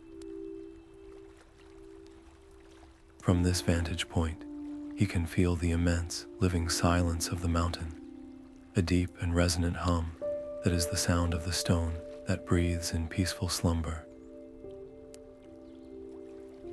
It is a sound that once filled him with terror, a portent of impending doom. Now, it is the sound of home, a lullaby woven into the very foundation of his world. His journey began with a desperate, secretive step into the forbidden dark, driven by a fear that his people's ignorance would be their end. It was a fear that curdled into sheer panic in the chamber of echoes, that hardened into resolve in the face of the elder's wrath, and that finally shattered into 1,000 pieces when he sacrificed his crystal, the very emblem of his quest, to save them all. That fear has been utterly transformed. It has not vanished. It has been alchemized into something far more powerful and durable, understanding. He is no longer afraid of the mountain's secrets. He is respectfully vigilant for them. He understands now that the unknown is not inherently monstrous. It can be wondrous, it can be neutral, it can be dangerous, but its nature is revealed not through avoidance, but through courageous, careful study. The tremors are not just vibrations to be feared. They are a language, telling stories of shifting pressures and settling stone. The whispers are not just phantoms to be silenced. They are the mountain's memory, its way of communicating its long history to those who learn how to listen. And the whispers never do fully cease. He hears them still, sometimes as a faint, melodic hum from a previously unexplored tunnel, sometimes as a cool draft from a seam in the rock that doesn't appear on any map. But these are not the frantic, screaming warnings of a world ending. They are gentle, persistent reminders. They are the mountain's way of keeping them honest, of ensuring that the hard-won vigilance of this generation does not soften into the complacency of the next. Each faint whisper is a question, a puzzle, a thread of a story yet to be fully unraveled. They are reminders that knowledge is not a finite treasure to be possessed, but an infinite landscape to be explored, and that true strength lies not in possessing all the answers, but in having the wisdom to never stop asking the questions. This is the enduring strength of dwarf lore. He realizes it is not a static set of rules carved in unchangeable stone. It is a living, breathing tradition, a continuous conversation between the past and the present. It is the courage of the founders who dared to sing a giant to sleep, the hard-won wisdom of the elders who mistakenly believed that hiding was the same as protecting, and the fierce, curious defiance of a new generation that chose to learn rather than to look away. It is the bond between a scholar and a guardian, between knowledge and its protection. Standing there, between the sunlit world of the monastery and the profound mysteries of the deep, Kaelen understands that his people's greatest legacy is not the gold they've mined or the halls they've carved, but this resilient, ever-deepening understanding of the world they call home, an understanding paid for in sacrifice, and guarded not by locked doors, but by enlightened, watchful